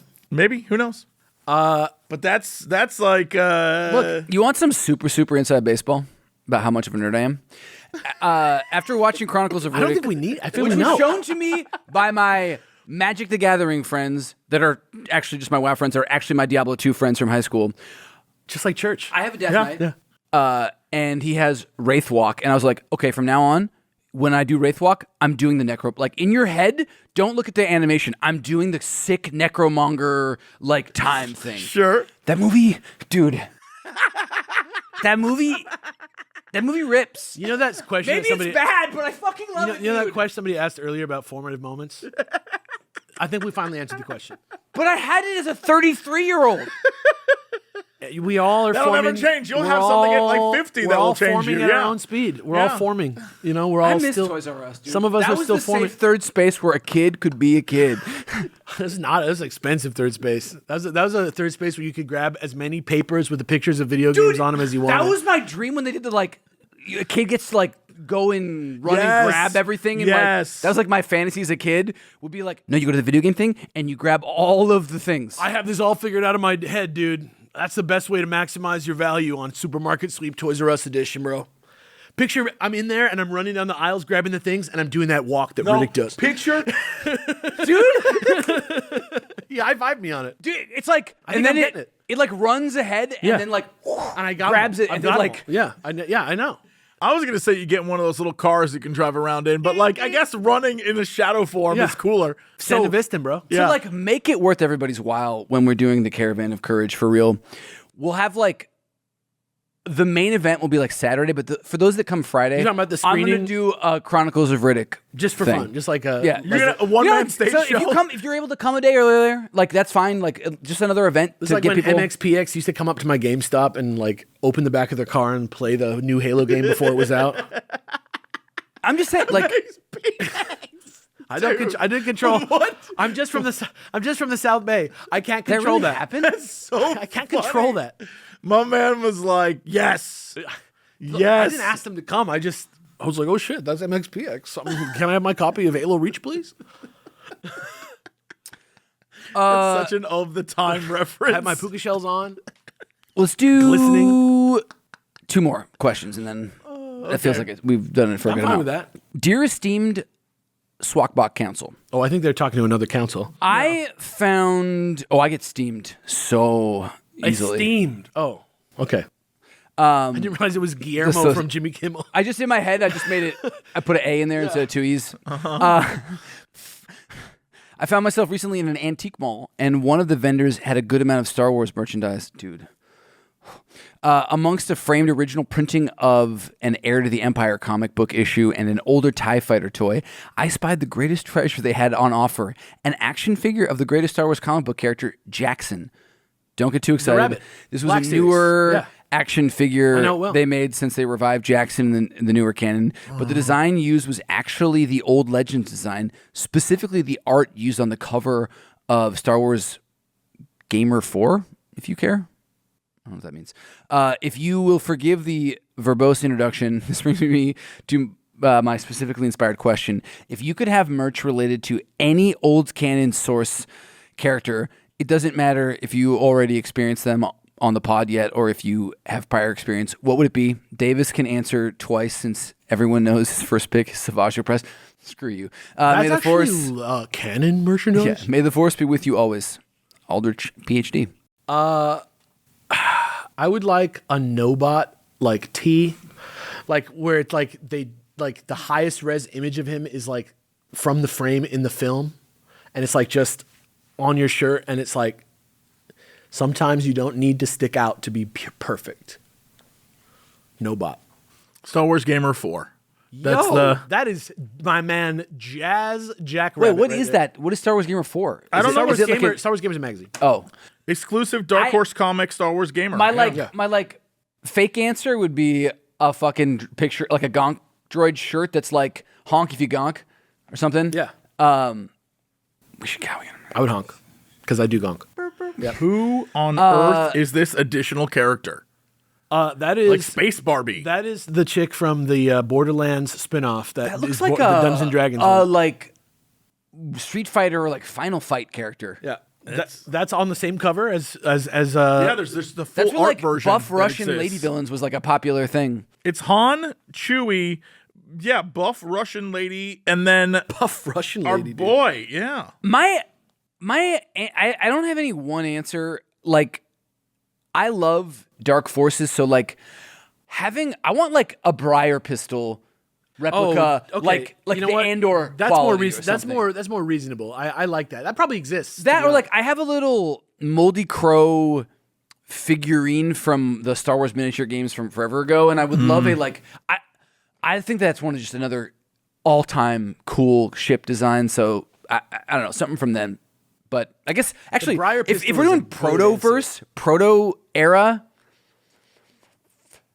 shit, I don't know. What do you like? Bollocks and Blue Max, like Black Series, that probably exists too. But I would like that. Yeah. Or like one of the Han Solo, like Orlando, like maybe the ship.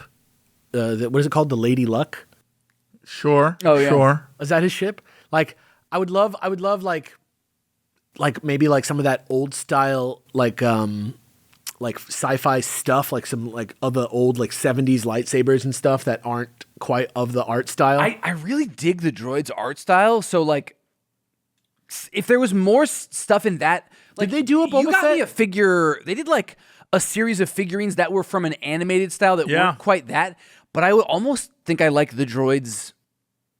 I think like for pop art, cool stuff. A like nice version, like a Mondo version of like 3PO and R2 in the droids style would be rad.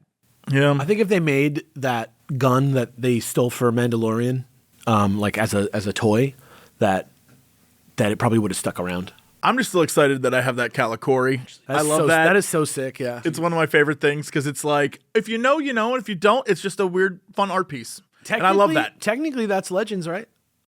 No, Dude, that's. I want a poster. Is it from Clone Wars or From from Rebels? Oh yeah, you're right. I want a poster for a spaghetti western an Ewok with a gun, and it's like get featured. Is like Like hobo with a shotgun, but it's like it's Ewok. just like Yeah. it's just like all right, he's gonna get revenge. Yes. He's just in like Derry, Maine for some reason. He's just like I've probably talked about it on this podcast in or a Circle others. K, like chilling. I love revenge. I love like Taken movies or whatever the hills have.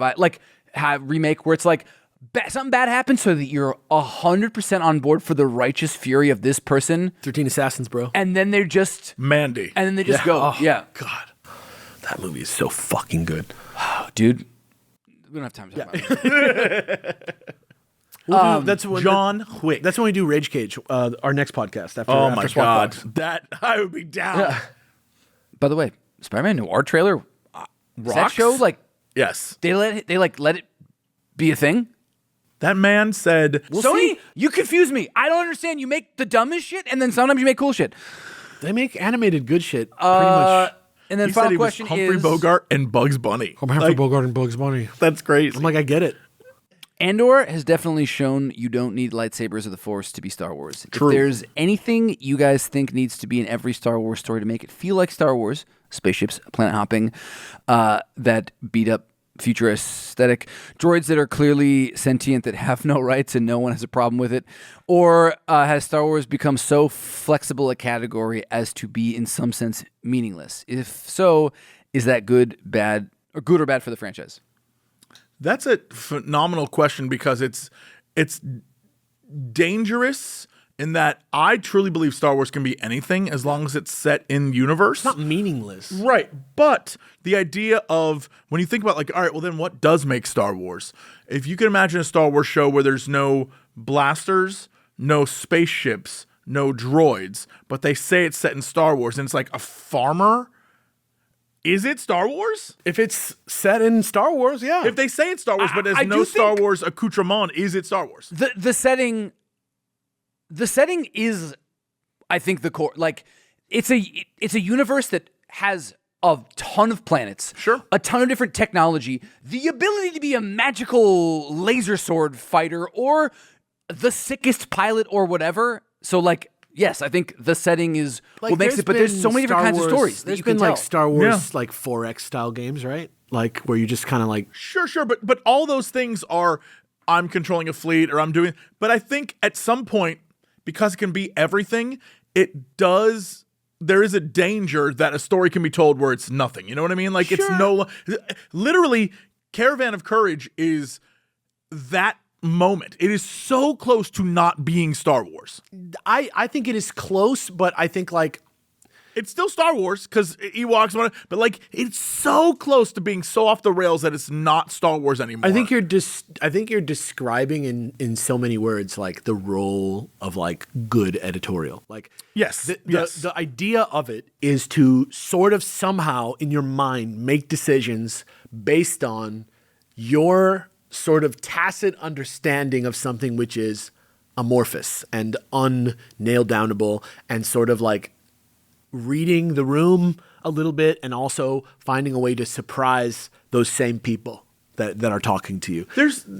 The biggest problem Star Wars has is it can't let go of stuff where it's like Star I would Wars. say it's not Star Wars' things, you're problem is right. not that. The executive's fault, Yes, like the yes. capitalism's fault, but like the universe is boundless, and we've seen you can tell different kinds of story, And when you different do, audiences. they're good. Yeah. I watched like the first 2 episodes of Night of Seven Kingdom, charm my pants off because you're like, sick. It's the same universe except for you're like, we're gonna set this about a character. It's a different tone. We're gonna build a episode length and a vibe that reinforces the tone. It doesn't not that character doesn't not exist. I was never like this is a different universe. I'm like this is just a different way to tell a cool story. Yeah. Like For me, there's no line you can cross.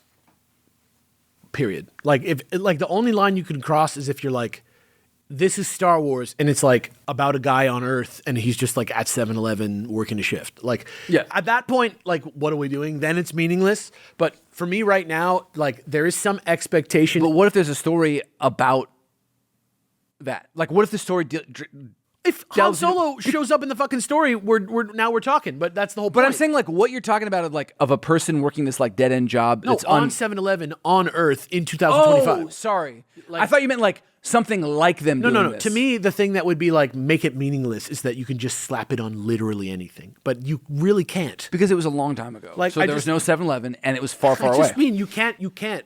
There is a story. You'll see. I mean, that's that new show that just came out. The one about the kids and they go into space. Not Acolyte, but the one with Jude Law. Yes, that one. Literally, the first couple episodes is like we're on an Earth-like planet, except it's all Star Wars stuff, but it just looks like the suburbs. Like Guardians of the Galaxy 3. yes, Yeah. that kind of vibe. Yeah, and I'm like, okay, like that is Star Wars though. You know what I mean? Technically, it counts. Like the thing is, Don Juan it's, Quixote. it's not that it's meaningless because there's a million people watching and waiting to decide if it's Star Wars. Right. So, like, is there something that makes Star Wars Star Wars? Not besides the Star Wars logo, but like Star Wars editorial is what really makes Star Wars, and just There's the audience's opinion, the audience's comfort level with seeing that logo and then watching. There's the a thing. common language between everyone who watches all of Star Wars stuff, and that's what makes it Star Wars. The idea, like Final Fantasy, all the games are different, but there's a common language between them. Star it's Trek, called there's Kiraga. multiple Yeah. variations of Star Trek, but there's a common language between the JJ verse and the old stuff and the new stuff. There's common languages, and I think that's what makes Star Wars is if you can look at it, and even if the blaster shoots in a way that makes no sense, you're like, I still understand that to be a blaster. Yeah. So I get it. It's Star Wars. and it's still Star Wars because it is. yeah. Yeah. Yeah. And I think like with Battle for Endor, you get a thing where it's Star Wars and it is you can be like, this is not aimed at me. Sure. But I can acknowledge that it is a like legitimate you're like, If this you is great. literally Okay. didn't Yeah. know what it was, if you literally didn't have any idea of what Star Wars was, and I was going to tell you what it was, I would say it's like a pulpy multimedia franchise that's set far in the past in space in a time that's like a mix between fantasy and like spaceships. So there's magic and there's spaceships and there's lots of planets and lots of worlds, and it's and stories play out in that background that are kind of mythological. It's a rad campaign setting. Yes. Yes. That's just kind of what I would say, right? And like everything does fall in there. Well, I really think what makes Star Wars is having surprise familial reveals. I think it's when the same two droids show up all the time. Oh. They're everywhere and know everything. I think it's when it Here's goes the thing though, is that's almost soundtrack. as legit like you almost could be like, If check you've the only tapes, bro. seen, They're if you've everywhere. You're like, only seen the damn it, droids. you're right. If you've only seen droids, that's true.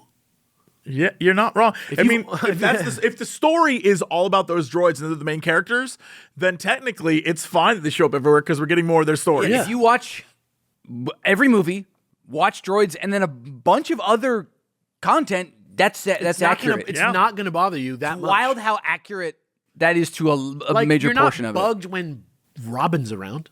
You know that he's in all of it. He's Batman's guy. Sure. So yeah, he's in there. You know, Batman is never like. I mean, rarely is it a story. I'm about- always bummed when I'm like, well, he's not gonna have sex because the kid's here, so that's a bummer. You're never just like, All right, well, I'm never like, oh my god, could it be? is he gonna have sex now? I bought this No, entire 'cause the issue to kid's watch here. Batman bone down and Robin keeps Another showing day, up. another Wednesday, another day of Alex not getting to see Batman have sex. What's this one about?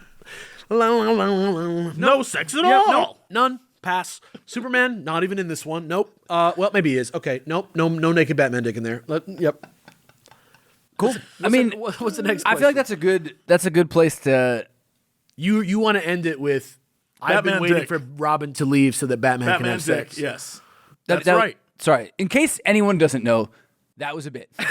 That's sorry. I guess I now need to be like that. I thought that was a funny bit to say. That's not how I feel about it. Just getting it out there. Anybody, Batman can have sex whenever he wants. He's very strong. Yeah, we Like, don't need to see it on the pages of the Robin, comic. you can ask Robin to leave. He'll be fine. I do. Robin knows. I was what telling he's up Alex to. about this earlier today. I've been like, we finally finished Andor. Not sure if knows we what actually he said that did. or not, but like, been loving it, and I've been in the like video essay world of it just to like rewatch scenes and stuff from Andor, and it's so incredible. Like, I'm so enamored with that, and I'm like, I don't know, maybe one day we'll do like a episode about it or something, but I'm like. It feels like a very special gift that show ever got to be made, like a thing that is so high quality, so respectful to Star Wars, this thing that I'm so it's been a big part of my life, and then is also so needed and like prescient at the same time.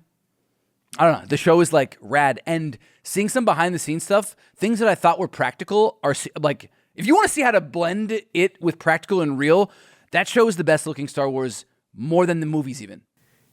Yes. I mean, Not every shot, but in general. like Star Wars Episode 1, The Phantom Menace, like does this on like a level of, like, remember when the pod race happened in 1999? How crazy that was. I just don't like that. Why? I just don't like. How, it's like his memory was erased from what it was like to be You're a child. saying, He's just do you mad remember Sebulba this? lost. Yeah. You're asking me when I was a kid, and I did not like that. So at the time, I wasn't like, the fidelity of It this looks is incredible. real. It looks real. I was just like, what is this? Well, my point is, Probably later on, I was like, the special effects of Star Wars wanna erase this. are the only thing that's like across every piece of media that we've seen that's not a book. The production value is the only thing that really like sings across all Star Wars. sure. And a lot of the stuff in the Disney era, No, more than the prequel era. I'm saying like Rogue One does a great job. Oh my like God, stuff that is like like that the- where they like get back to, and a lot of the stuff in the sequel trilogy, to its credit, does make it real. there's some filmmaking But, in like- Rise of Skywalker that's unbelievable. But they, with their production and just maybe what the show is about also helps, but like Coruscant has never looked better or realer. The universe has never felt more like a real place than in that show. Which is really what it's crazy. which is like, I feel like that is to me the thing. I think you like, just to come full circle on what we were talking about today. Like when Takes I a was place. when everybody thought I setting, was that's when kind of everybody issue. thought I was praising Kathleen Kennedy's like career or whatever. Like Alex hating women, but liking one woman. one woman who hates women. No, I'm just kidding. Simp. I do not think that is a bit. The point Kind is of makes the Batman sex thing not seem that no, weird. no. Don't make me lose this. Don't make me lose this. Kathleen Kennedy represents the fandom, at least from her original role. I don't know what has happened in the last couple years, where Disney Star Wars has taken on that Marvelness, right? But like the notion that it's a real place with the level of complexity and like the idea that somebody in Star Wars could be sexually assaulted, or the idea that people in Star Wars are being exploited in a way that is real and like nuanced, and we were able to see the pain and the like sort of like system-based pain, and like the way the Empire, like there's probably a lot of good people in the Empire who are like trapped, like those are all really interesting things to think about, like outside of the point of Star Wars necessarily. They talk about it in the movies that like the Empire is this overreaching thing, but they don't like, you don't see the stormtroopers busting down people in like Mos Eisley in the way, like they're there and they're like a threat to the main characters, but Andor does show like They what it looks like on a global but going scale. going on with what you're saying, like that level of like realism, that level of like logical realism, let's call it. Like, well, if they have this, surely they must have a prison that nobody ever gets out of that's somewhere, and it's like a huge human rights violation. Like you were saying earlier when we were talking about religion and community and third space, that Star Wars is like an escape for people, right? And like this is like definitely, if anything, the opposite of that. Like watching Andor and having to think about Trump, for example, like watching, and I'm not saying that necessarily Andor is directly about Trump, but I'm just saying like being confronted with themes that are adult and that are complicated and make you feel bad and remind you of things that are happening in your real life and stuff like that. I do understand why a Disney version of Star Wars doesn't want to lean into that reading of Star Wars. And I will say that like, you know, like looking into like the era where probably the reading level was the highest or the most intellectual for the Star Wars fandom. And like, you know, when people were reading more, like in like 2005, 2004, probably maybe like There's 94 to 2004, maybe. There's just something about the Star Wars as a property being able to dive deeper and tackle issues that you can see when they try and then cut themselves off. Like there's a lot of, even Finn's character in the first 20 minutes of the new Star Wars trilogy, I was like, yo, a stormtrooper who realizes how messed up what they're doing, like conceptually, that could have gone somewhere, it just did not. You saw the whole like complicated part of it happen in the fucking trailer. Yeah. What's crazy, like the idea of that is so rad and is absolutely not done at all in the Like, show. it's there, they I'm could watching have. Fallout right now, and I'm only on episode like 2 of season 2, so don't spoil it. But Dude, the Fallout guy? I mean, the Brotherhood, yeah. the Steel guy, and I'm like, this is just the Finn Yeah. arc, but they actually got to like do it, and it's Yes. like rad. He's like, I got to tell you something. He got done so dirty by those fucking movies. It's like It's crazy that Oscar Isaac is pissed at Disney. It's crazy that John Boyega's pissed at Disney. It's crazy that like every Boyega, I feel like has the like legitest. I'm just saying like They took his had character all and these- destroyed it. Yes, I know. yeah. I'm just saying like they hired these people, cast them to be like their next stars and to feature them and to like make money off of them and do stuff, and then they just fucked them all. It's just crazy. Yeah. But there's, you can see across all of media for Star Wars, current media in the last 10 years, like even in Mandalorian, where Bill Burr's character is a stormtrooper who like That's the best episode of that show. Yeah, when you see a stormtrooper's like, yeah, no, I was there when you guys literally just torched planets, which, by the way, is an insane plot point. But the fact they brought it back to be like, here's the guy who was on the ground and it sucked. Like, they can do it if they want. They just never fully commit to it in the current moment, except for Andor, which is when it happens and you see it happen, you're like, holy shit, people are acting like how real humans would act. It's more easy to watch Star Wars when it's good guys versus bad guys and the Death Troopers are evil. Every single one of them is like a racist who gets punched in the face by Captain America, right? Yeah. And I think that's a value that Star Wars held on its sleeve for a long time. And I think that the idea that we ever had stuff like Andor before is just a sort of misreading of like reading level. There's also a like, I mean, I've been calling it Disneyifying for years, not just. I call it it is like them Marvelizing The Disneyifying. I meant of character depth of Sure. everybody much simpler, and it's like in the sequel trilogy, like they talk about how they're saving the world, like they talk about in a meta way, in the way that the Rebels did not talk about. We're the spark that lights, like in a way where you're like, oh, you are like incredibly self-important and overly simple. And depth is, people are not all good. And they did it pretty well in the original trilogy, but Andor does it really well by like, everybody in that has like gross moments and real moments. They're not overly preachy. They're like showing you the system, how fascism works, how resistance builds to it, how there are people that are poor meaning on the right side, or even like the head of the ISB who I love, who is like not even particularly villainous. he is doing a job and he believes in what he's doing, but he's on the wrong side, you know, like that kind of stuff. Like, and it's like, it's not jammed down your throat. You get to see it play out, and then you get to derive your own meaning from it. Yes. And I don't really understand the viewpoint that I'm about to like represent. I don't really understand it because I don't really understand why you wouldn't want that in your entertainment or your art, because it's expression and it's human, and it's like the point of art is to like, to me, express yourself, right? But like, everybody likes to have sex for the most part, like, you know, especially Batman. Or he'd like to have sex. My Batman. But my interpretation of it. But like, what I mean is like, sex is like something a lot of people can get behind. It's like a general thing that motivates pretty much everyone, you know, in a general way. Obviously, There's I know. a good joke there about get behind, but I'll let you go. I just want to say, I'm not trying to represent everybody, but it's a big demographic, people who like sex. And I don't think it's that big. And I also think that what's happened in Palestine and what is continuing to happen in Palestine, for example, is like awful. I think it's insane. I think there's a lot, like, you know what I mean? Where is this going? What's going on over there? Just It's a bad bit. Bad bit. But if every time that I had to have sex, I had to read like a small essay about what was going on human rights wise in Palestine, I don't think I would have sex that much, because it troubles me what's happening in Palestine, and it reflects on my real life in the real world, and real people are dying. And it's something that is inescapable in my day-to-day life, that, like, you know, sometimes when I go play Resident Evil 6 or some other shitty ass video game, you know, I'm trying to like specifically turn that part of my life off, right?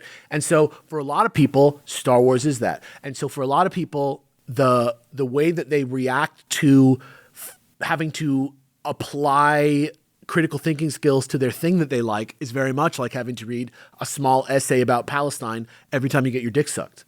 You know what I mean? It's like something that you're doing only for you, for your own sexual pleasure, your own like base carnal desire reasons, and you're having to engage parts of your brain that are so important that you engage, and that are so like, you know, and just important that people think about in general.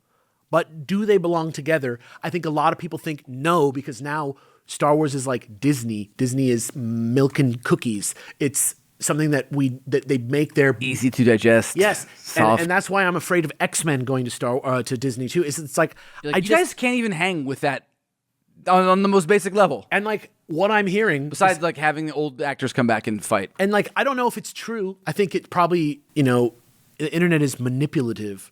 If anything, especially fandoms are just absolutely manipulative and will spread lies about the other side of the fandom or whatever. But like I did hear somebody saying that like Dave Filoni wasn't like the biggest fan of like Andor going into production, and like I saw the like fake quote, which I think was satirical. It was like, it was great, but like they didn't once mention like Glup Shido or yeah, exactly. And I just feel like it's not. I don't think that. Obviously, I don't think that like Dave Filoni's like pro-fascist or some shit like that. He's probably like a very nice, chill guy who is really fun to like write with or whatever. Like I'm not trying to. Even in his own Star Wars, it's quite anti-fascist. In like a very broad, like easy. A very like Uncle Sam, Captain America punching Hitler on the cover of a comic way. Yes, definitely. But like, is one right? Is one wrong?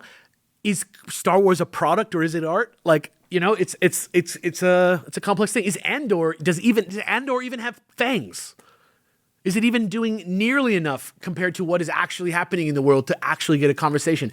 Is Andor just basically a Disney-fied political thriller? You know, like yes, no, yes, but like I guess they own it, like, but you're like. No, but like compared to the way they do all this stuff, no. No, but like yes, though. Like compared to what they could talk about if they wanted to do fascism in space and what happens. If they wanted to provide an unflinching look at fascism in a fantasy setting, they could do so much more if they wanted, but they don't. I don't know that I agree. They show gore, for example. Just watching somebody get tortured and having it be visually upsetting. Like, just do you not remember they like torture with your brain? In your brain, it's upsetting to watch somebody have headphones on. Yeah, but like in real life, they like hang you from upside down and like. No, well, hold on. In the one flashback episode where you learn about Clea's past, literally they walk by guys being put up against the wall and shot. It's just like they it's could a boy, like a child. but they could show the kid's face getting blown off. I'm just saying, like, it's not like an unflinching. My point is that it's not an unflinching look. It's not like finally Star Wars is digging all the way in and like fighting against fascism. It's not. I don't know that you need to show a face get blown off to say fascism is bad. I don't think you do. And I don't think you even need to talk about fascism to say fascism is bad. You can just imply that fascists are bad, which is what the original Star Wars trilogy is. And you say that, but then people walked away from Starship Troopers like, yo, fuck them bugs. But that's exactly the point. But that's exactly what I'm saying. Like, there isn't a correct answer, but it's like I do think that the interest in walking down that street in the Star Wars universe is not there right now. I don't think it will ever be there because it's a fantasy series with sci-fi trappings. But they did make 2 seasons of Andor that won like every award. Bazinga, bazinga, bazinga. Sure, but that is still part of the fantasy series of there's an evil empire at the top as a wizard man. And while they gave us the ground level view of it. Yeah, I and that's what makes Star Wars good is you can take that little tiny slice of life and tell a compelling story. But we still all understand that at the top of that is a man with the laser sword and his best bud, the wizard. Yeah, Andor is not like serious. Run an evil government. It's not like I would almost argue that actually on top of the setting being Star Wars, fighting fascism is Star Wars. Rebellion, yeah. Sort of. In the original trilogy, Yeah, like- even Yep. in the prequels, it's about fighting the start of it. There's the sequels, definitely- which doesn't have that, Somehow does it they again. they try to make it that, but they're not really a presence. They didn't exist, then they exist, and then there's no connective tissue, and then the sequel trilogy is over. I guess Davis doesn't really like those movies, but my point is just Most people don't. You know what? I'm unique in that. my point is simply just that, like, where Andor for us is good and acceptable, and like, you know, in my real persona where I talk about what I really think, like most of the time, Andor is like the best Star Wars I've ever seen. I'm not gonna pretend like I don't think that. You know what I mean? Like, to me, there's nothing better in the new canon. I think Last Jedi and Andor are pretty much the only things that are really that great all the way through from any angle in the new Star Wars. But I don't think that it's like, Star Wars is woke. Like, Star Wars is like number one thing. Like, finally, I'm like a political activist and Star Wars is satisfying me. Like, for some people, Andor is like what I'm talking about. For some people, Andor is like the same as like showing gore and showing people, showing kids getting their faces blown off, right? For some people, they watch Andor and they go, I don't want to think about this while I'm watching Star Wars. And so I'm just saying there's a line somewhere. And I don't think that necessarily where we're at right now is somewhere where we're going to see a lot more Andor. I think we're going to see a lot more. Oh, no, I'm sure we will. Yeah. But I'm just saying, as a person that's not super happy with the new canon, like, Andor is like rad, and not just with an asterisk. I'm like, this is like, it doesn't matter that it's grown up, but it is like, this is like to me, the apex of what a like mature take on it can be that still perfectly works with like the original trilogy with like the idea behind that. 100%. I just think also like there could be a Star Wars that's like Dunkin' Egg. Huh? Dunkin' Egg. The Dunkin' Egg Star Wars. Yeah, No, yes, but like anything. Like, I just mean like Andor is like a overtly political show, number one. But Andor is also overtly a good story. And there's a difference here because Andor does a lot of the exact same shit that the Solo movie did, which is we're going to fill in some background on stuff that you didn't need to know about. Yeah, but that's not the purpose of Andor. Yeah, right. But like, it happens. Except one version is like an incredibly well done version of we're going to tell. I don't think anyone needed to know about the new version of Mon Mothma and her backstory, but it is some of the most interesting shit in that entire show. Yeah. Mon Mothma, it's done well. It's tough because every character, even the side characters, are like so good. Yes. But Mon Mothma's like arc, she's like fully justified favorite. in like Return of the my favorite Jedi, new where she's canon like Star Wars character. haunted Yeah. as she talks about the Bothans. I'm like, oh, I've seen everything that we've only seen like a small time slice of her whole life, Right. of the things that she's had to like Kylo Ren? exist through and do to get it Kylo Ren and Right, Mon Mothma exist at a higher level of like real fidelity, like emotional reality fidelity than the characters around them in the story. Yeah. Now, it's crazy. Yeah. Like now, like Luke, it's great because he gets to just become the hero at the age where he's just idealistic and he learns and grows but gets to carry it. He hasn't had to go through. Look, with Mon Mothma, also, I'm not a parent, but seeing parents, the idea of having to like do all of your life sacrifices, including like the future of your child and everything else, while the universe is falling apart, it's like, man. And Star Wars feels like, you know who Audie Murphy is? I just think Eddie Murphy. It's like you almost said Eddie Murphy. Do you know who Audie Murphy is? Yes. He's like a war hero. And they made like Right. the guy who plays Baron Zemo in the Marvel universe? Yeah. Daniel Bruhl? Yeah. I don't know his name. He played like the German version of this guy in Inglourious Bastards, right? So he's like a hero. He did something that sounds amazing, but in real life, he like reveals to the girl like it was like much worse than that, and it was horrible. But the movie version is like awesome, and that's what people like. Do you want that from Luke Skywalker? I feel like no, right? Like I feel like Last Jedi taught half of the Star Wars audience that they didn't really want to go closer to what emotionally happens when the things that happen in a mythical story occur to you. You'd rather the character remain heroic and remain. There's layers to that. Luke, I mean, I love when Luke has to make the real call.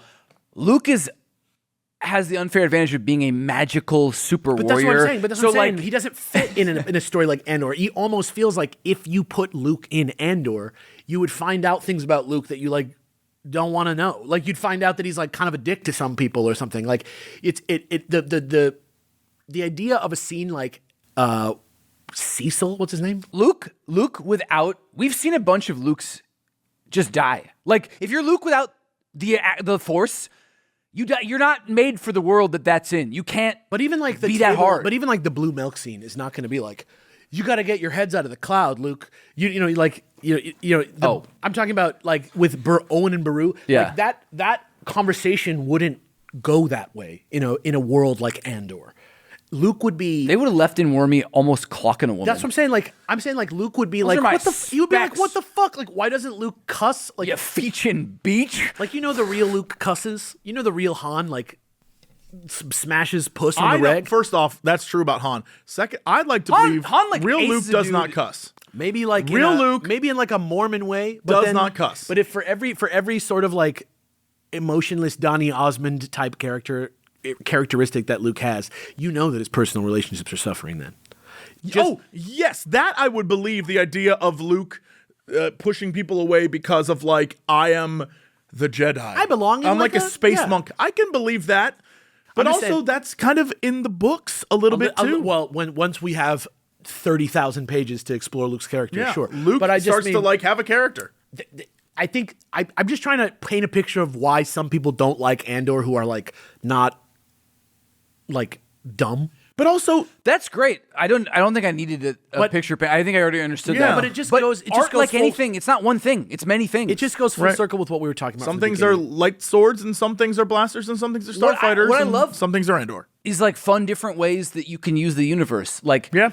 if I had my dream, sure the setting is the core thing, but I don't want everything to have every part of Star Wars. Like grow divergently, keep the thing and go in different ways. Like we didn't see, I guess they talked about the Force with the healer or whatever in that, but there was not really like the Force there. There wasn't lightsabers and it was not lacking in any way to me for things. Like that's a cool thing. Right. I just mean like, okay, what the question was exactly what? Like There's no question. I was just saying. No, I we really were like talking. Andor. We were answering a question in the beginning of this. We were talking about No, that was the last question. Right. And then I was like, by the way, I just love Andor and I've been The thinking about last it question and want was to talk about it. I think Batman's dick. If Yeah, I- whatever that right, was. Right, yeah. right. So I was just when I started talking, I was saying to loop it all back together to what we were talking about. What was that question? I actually the forgot. question was about what's Star Wars, right? The question was about like what is the thing that's unified throughout Star Wars, and I just think that the answer is Sam Witwer. I think the answer is like Kenobi. I think like the answer is that like it's kind of fun and that like and engaging mentally, and that people kind of just like it, and that it's set into the Star Wars universe. The thing there is what people like changes between people. Yeah. And so you're not everyone's going to like every bit of Star Wars, but I think the fun is if they keep creating new stuff, they should create things for every, like, this show isn't for you, cool, because there's another show that's for you. I think that's how Star Wars lives from this point on. It should be a sort of like project customizable thing. Like I think James Gunn, the wisdom that he has about Marvel versus DC, I think is exactly the right way to approach making shit up, like, you know, at least big shit like that. Like, you know, I don't think it, obviously DC doesn't agree when it comes to comic books. They're just putting that shit out on the reg. Fucking Joker fought Annabelle from Annabelle. Like, like, Wait, what? there's like a fun event that's like not for serious. That's about just It's fighting. like the Warrenverse has comics now? No, it's called DCKO, and it's like a DC like slugfest event just for fun, for sillies. And like some of the big like exhibition fights are like cameo fights. So one of them is like Homelander versus Superman, and one of them is the Joker versus the Annabelle doll. Do you think that the writer of that also had to not include the fact Yes. could never have Mr. Warren having any sort of 100 relations with an underage? Contractually, yes. But that's the point. My point is just that like What do you mean the Joker fought a doll, dude? I'm just saying what happened, dude. But The Joker like weaponizes I didn't do dolls, it. I didn't feel do like. it. I didn't do it. I don't know, but it happened. And that's my point is like James Gunn is saying when we do a big thing, the big tentpole things that everybody can see from our universe, we just greenlight a project that sounds good. Like DC is huge. It's like a huge thing. Like Clayface does not need to be like aesthetically perfectly simpatico with Superman just because technically they're in the same universe, no more than we need the same artist to do every single comic book on Marvel Comics to make them all technically look exactly the same. So not every movie looks like the same Marvel movie shot with the same camera. but that's the problem right now. Right. Yeah. Lex on Peacemaker, which was like a dialed down, like it was still they still has like the essence without him being It was so TV Lex. over. Yeah, it I was like chill Lex. Yeah. This is like I like this. I get like wanting to cast everybody as the same actor. Yeah. Right? Which is what he's doing. But like that's literally another thing that Disney like did not do is they did not lock down necessarily all their actors all the time. So they had to try to make the same thing every time, but with different people that may or may not be there. Whereas, you know, Star Wars, if they're looking to the future, and I'm hoping they are because Disney is the same company making these sort of fresher new Marvel movies at this time also. Maybe. We'll see. Thunderbolts, Fantastic Four do not feel like they are aesthetically the same as the other Marvel movies, right? Yeah.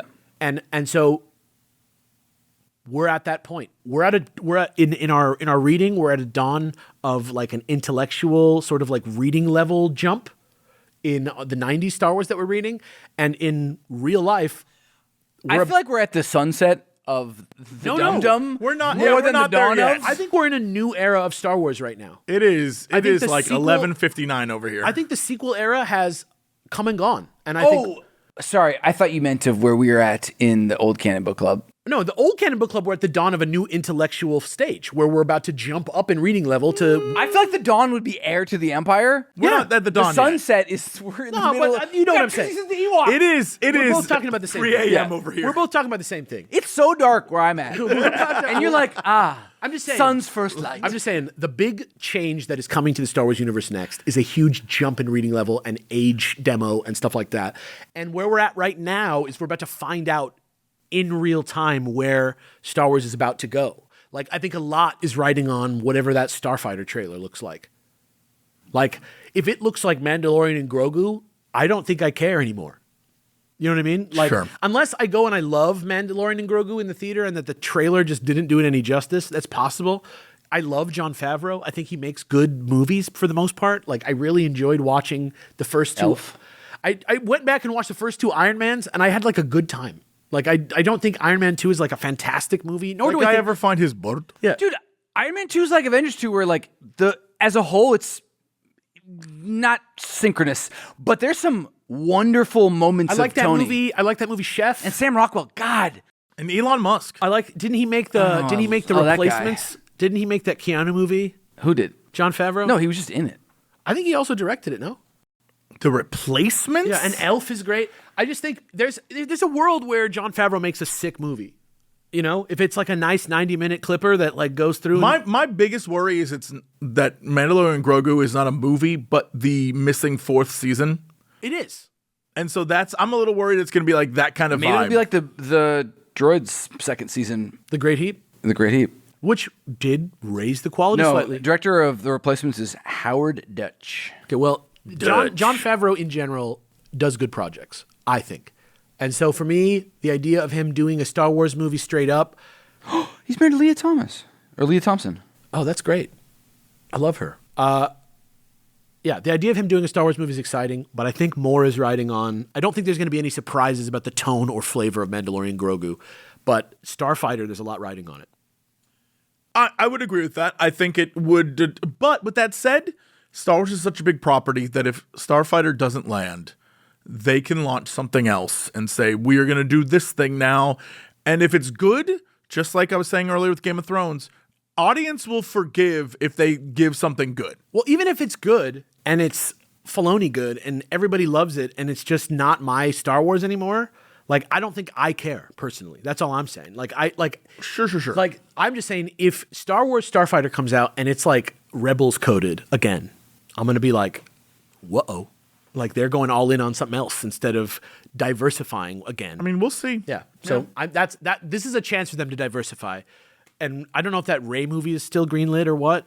Everything is on hold the last thing I read is that all the movies are paused after Kathleen is out and Filoni is in. Except and then for Filoni, Starfighter and... the ones that are already in production, yeah. So everything else was script phases, and I think we'll see what happens. Hopefully Kylo Ren movie comes with Steven Soderbergh. They were talking about, they literally said that, I just read a thing that was like, everyone was blown away. They did not continue with that, and they thought it was the dumbest move Disney made, but there's nothing right now for that. Well, I'm hoping that comes back around and that he still wants to do it because...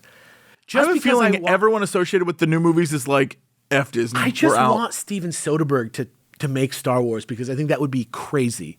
But I don't even care that it's I think they've just burnt too many bridges with how they treated people on the last trilogy. 100%. That was a mess. It's like kind of how DC for a sec like dipped. They like got out of Snyder, then got back into Snyder before getting back out of Snyder. Like, I don't think that it's smart to confuse. If you're going to go in a new direction, cut it off and move on. Yeah. And you know my thoughts on the sequel trilogy, but if I'm being honest, that movie concept, a Kylo Solo movie with like, even though I don't like how he got to where he is, Adam Driver is so compelling that I'm like, I'd love to like peek into the pocket universe and just watch that movie and then be done. The one thing I want to know, and the one guy that I want to see from that whole universe, that's it. What is this? Did they say anything about when it was said? Nothing. He lives.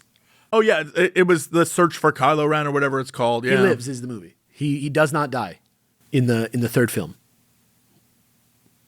Does he die in this?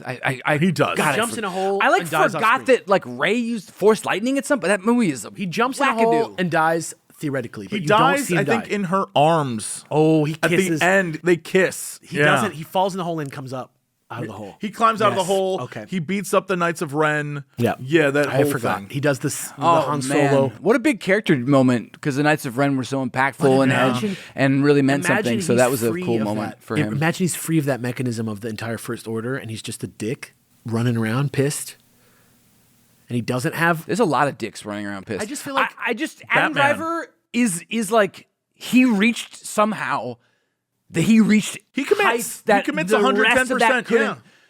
You're like, dude, damn. Well, someone made an inspired choice. Yeah, I just don't. I'm just so. We'll see what happens with the future. I hope for good things. I'm prepared for bad. That's fandom, baby. But the good news is, Heir to the Empire is still coming very soon, no matter what. And then the gates will be open to a new world of Star Wars for us that we've already been to, but that we love. Isn't that tight? That's my favorite Star Wars world. Been to. Oh man, I love Bintu. I haven't been to with these eyes. I love that. These eyes is one of the towns in Bintu. I'm bringing wrinkles to this. He can't wait to Bintu. And a lot of experience. No! Sleep! You been to? Till Bintu. All right. Bintu. This one was for Nobot. We'll see you guys later. The Star Wars Old Canon Book Club is made possible by contributions from our listeners at patreon.com/SWOCBC. Thank you for your support. This month's Patreon Masters of the Force are Ian Baronade, Trevor Isom, Patrick Rowland, Jazz Owl, Peacetime Mando, and Metroid Mike. Thanks for listening. We'll be back soon with a discussion about our next selection, Star Wars, the Original Marvel Years Volume 6, an epic collection from Marvel Comics. This episode was edited by Alex Del Campo and Alex Faciane. The theme song is Venus, the Bringer of Peace by Gustav Holst, performed by the U.S. Air Force Heritage of America Band. Original show art by Jackie Whistler. See you next time.